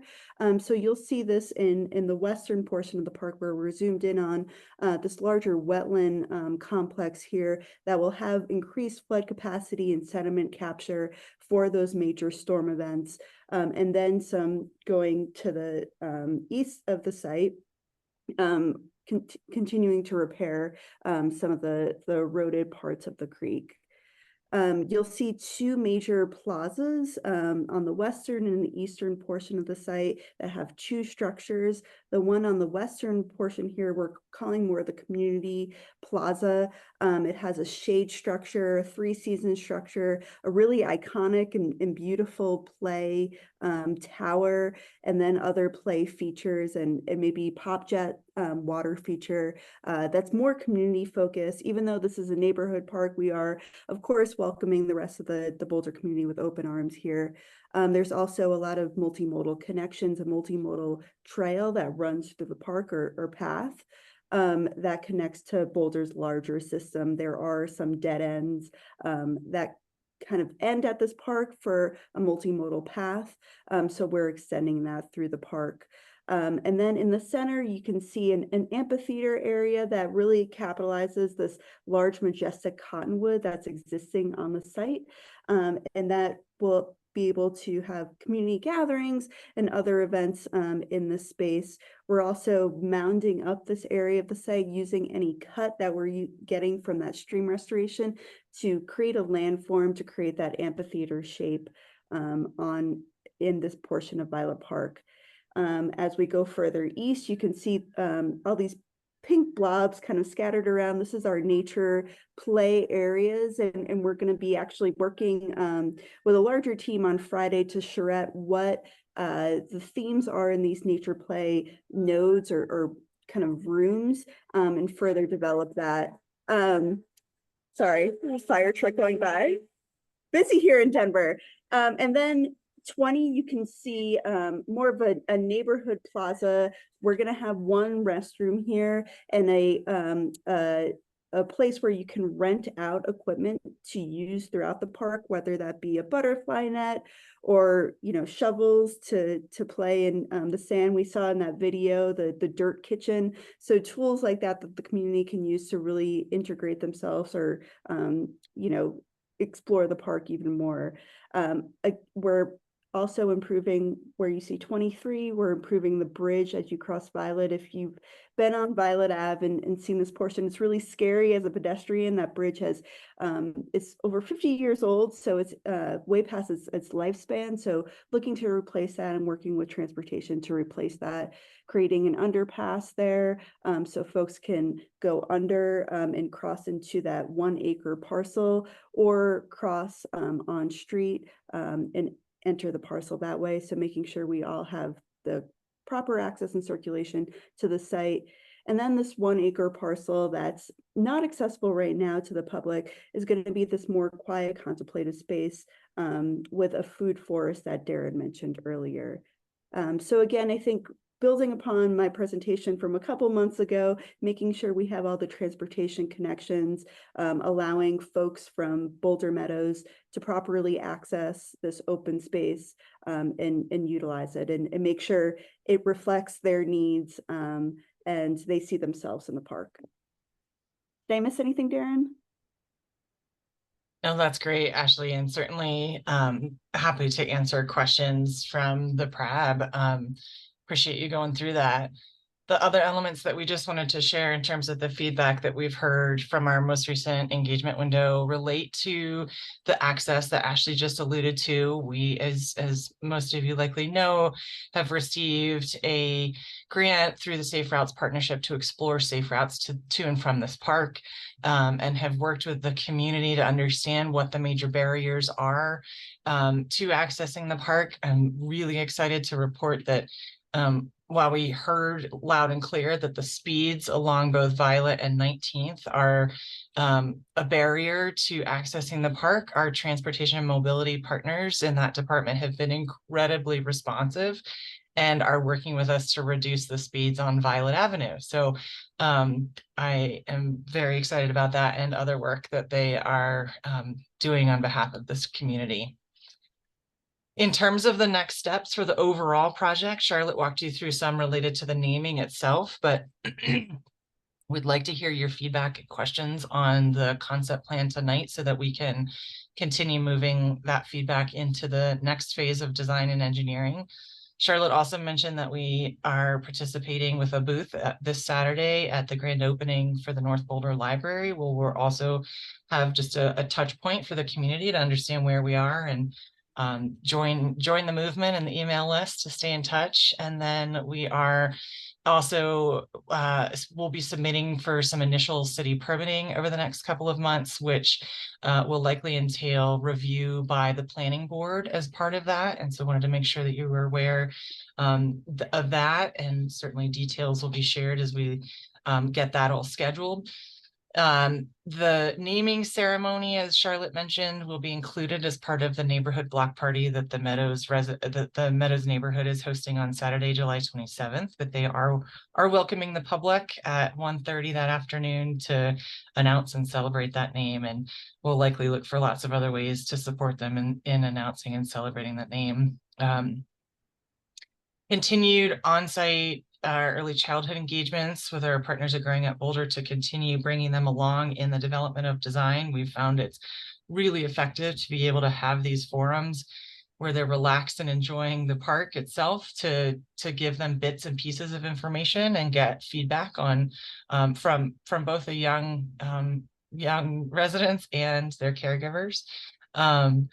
And as I alluded to, there will be some more early actions related to improving the safe routes coming online, likely in the week or two before school starts back up.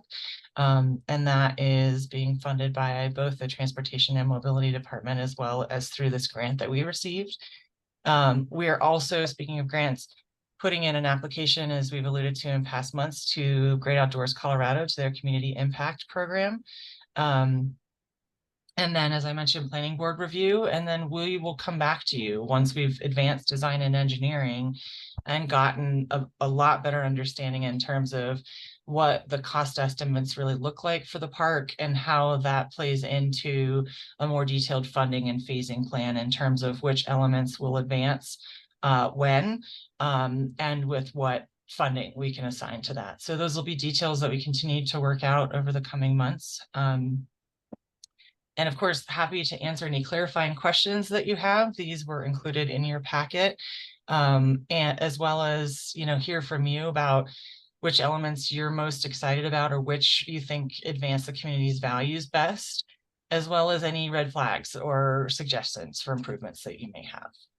So with that, I will yield back to the chair. I have two questions. One was for the rental, the shack or whatever you said that you were gonna set up, is that gonna require to be staffed by a employee of the city? And then is it a fee-based, or is it just like a library model where you check out a shovel and you bring it back later? I love the question, because those are all the questions that we're exploring now. We've been working really closely, as we've mentioned, with our Youth Services Initiative participants who also live in Boulder Meadows. They have already in their existing programming a set of work days throughout the summer where they get paid to participate. So we're actually already starting to work with them in that capacity to understand how they might help us kind of move into the space. Those program managers are often looking for employment or leadership opportunities for the older youth who either graduate out of that program or who become old enough to want to just take on more of a mentor or leadership role. So we're really interested in exploring that model, as well as kind of pairing that with partnership with Play Boulder and our Community Connectors program that the city works on citywide on. So we're exploring a lot of options. Don't have answers yet, but those are some of the details we'll be nailing down as we move into the next phases. And my second question was around the access, like, so the speed is one thing, but the total lack of any bike lane or sidewalk is another thing. Is that something that you can address, or is that Department of Transportation? Excuse me. Both, yeah. So we're so lucky to be having our transportation partners literally side by side with us on this. Ashley and I were just on a call today to work out some of these details, but in terms of at least through 30% design, we're all together, right? We're all making sure that we're designing these improvements so that we don't step on each other's toes. And so Ashley pointed out, for example, here's the multi-use path connection that would come through the site, whereas right now it just dead ends out on Violet. And there would be other improvements, including a buffered on-street bike lane on both sides of Violet as well. As we continue to work with our partners and understand the funding picture a little bit better, then we'll be sorting out when construction activities will begin for which pieces. So I will be honest to say there is one possibility where those elements have to get phased after the park improvements, but our perfect world is such that that's not the case, that we keep moving together and it all gets constructed together. But there are just a lot of permitting and engineering questions tied up in that. Thanks. Yeah, I mean, I don't know, how important is Violet as an east-west connector? Have you thought about incorporating Violet into the park and making it like a slow streets where kids can scooter and stuff like that? I mean, that's such a great question. We've in partnering with Transportation and Mobility, been following the planning guidance that is in place already, which means the North Boulder Sub-Community Plan, the Greenways Master Plan, as well as the Transportation Master Plan. And so those three policy documents that have gone through council in years past don't call for that. They rather call for this cross-section I was just describing, where it's pretty beefy. I mean, I will say it's a really well, I mean, in full build out, it'd be really effective. You would have a like I said, the buffered bike lane in both directions, a sidewalk, and then on the north side, an extra wide sidewalk that doubles as that multi-use path. So that's what the plans call for currently. And so that's what we've stuck with. I love your creativity and thought process, but we haven't gone there.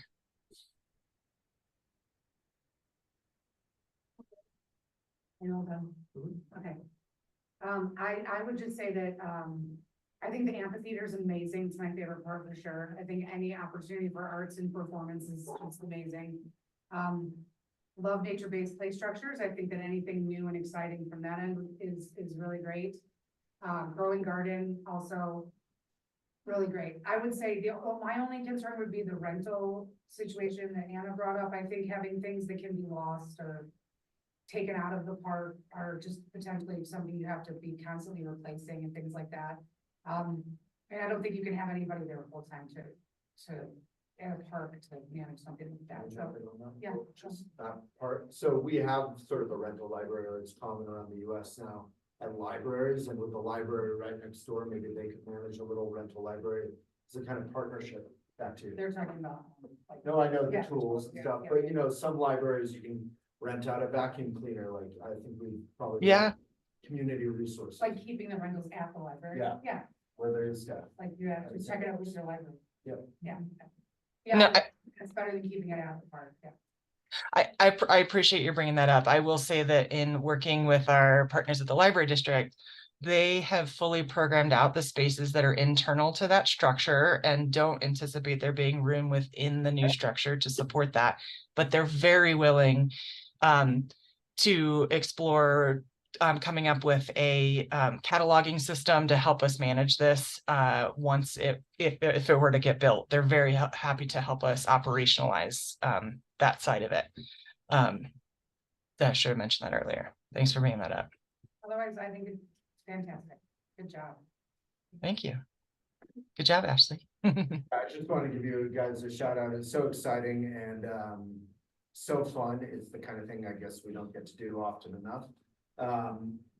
Because we're focusing on maintaining the amazing system we have, but reusing the trees that we do have to cut, flood mitigation, which is going to happen more and more, shade structures, maintaining the tree canopy wherever we can, which I hope is really actually true, and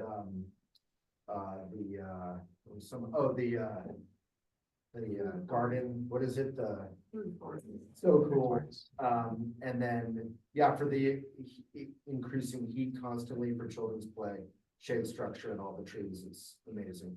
So nothing much to say, just it's great. I like the play structure. I think Boulder, we've heard Boulder lags in tennis courts and also I feel like in a super exciting play structure. So nice to see a new one being planned. I had a question though about interaction with water. Is that contemplated? Is there an easy place to dip your toes in, splash around? Yeah, absolutely. And Ashley, feel free to add anything. I'll say that we know this is a seasonal creek, so it's already dried up substantially by this time of year, but in spring snow melt season, it's dramatic and dynamic. We love it. And so some of that would happen here in the wetland area with ideally a boardwalk. But then also these little nature play nodes, we're going to look for every opportunity we can to let the kids get in the water. But Ashley, please add anything. Yes, and we also are planning for where number 2 is, a splash pad area, trying to make that water play as robust as possible. It's a really tough feature. We know that from Civic Center and other parks that my firm has worked at. So trying to make that as maintenance free and durable as possible. Yeah, that's the other thing I was gonna ask about is this splash pad. Is that like what's on the mall where children can play in the water like any old time? Not in the winter, but. Yes. Right, that's amazing. So when the creek is dry. That's the concept. And I will say just with everything, right, there are lots of asterisks, you know, at this point in the process, because as we get into permitting and additional design, we may have to adjust things. So even just the character of these images that we're showing, they're just ideas, they're precedents, right? So we're going to be looking at the true character of those as we move forward. But that is the concept, and especially making sure that it's an accessible feature for kiddos with disabilities. Anything else on, I know we're hanging, any more thoughts on the park? I think it's great. Okay, we're almost there, folks. We can move on to matters from the board. And thank you. Thank you so much. For the consultant. Yes, thanks, Ashley. Yeah, thanks. We just have a couple of short ones, items with the board. Liaisons to projects. Did everybody get a chance to review that list? Yes. But the names are just crossed out. There's no meeting down there, right? There are names. Yes. Yeah, so I can read these off quickly. We have.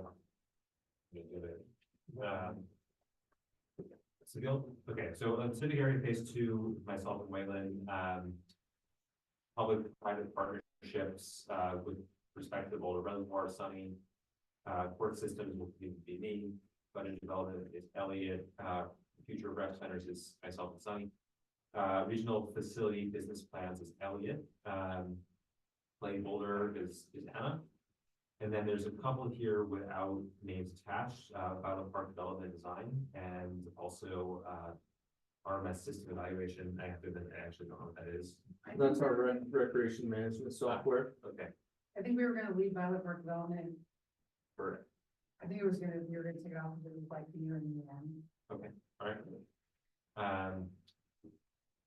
Eric, Jenny, would you like to raise your hand for extra work on any of those? What, well, I met with,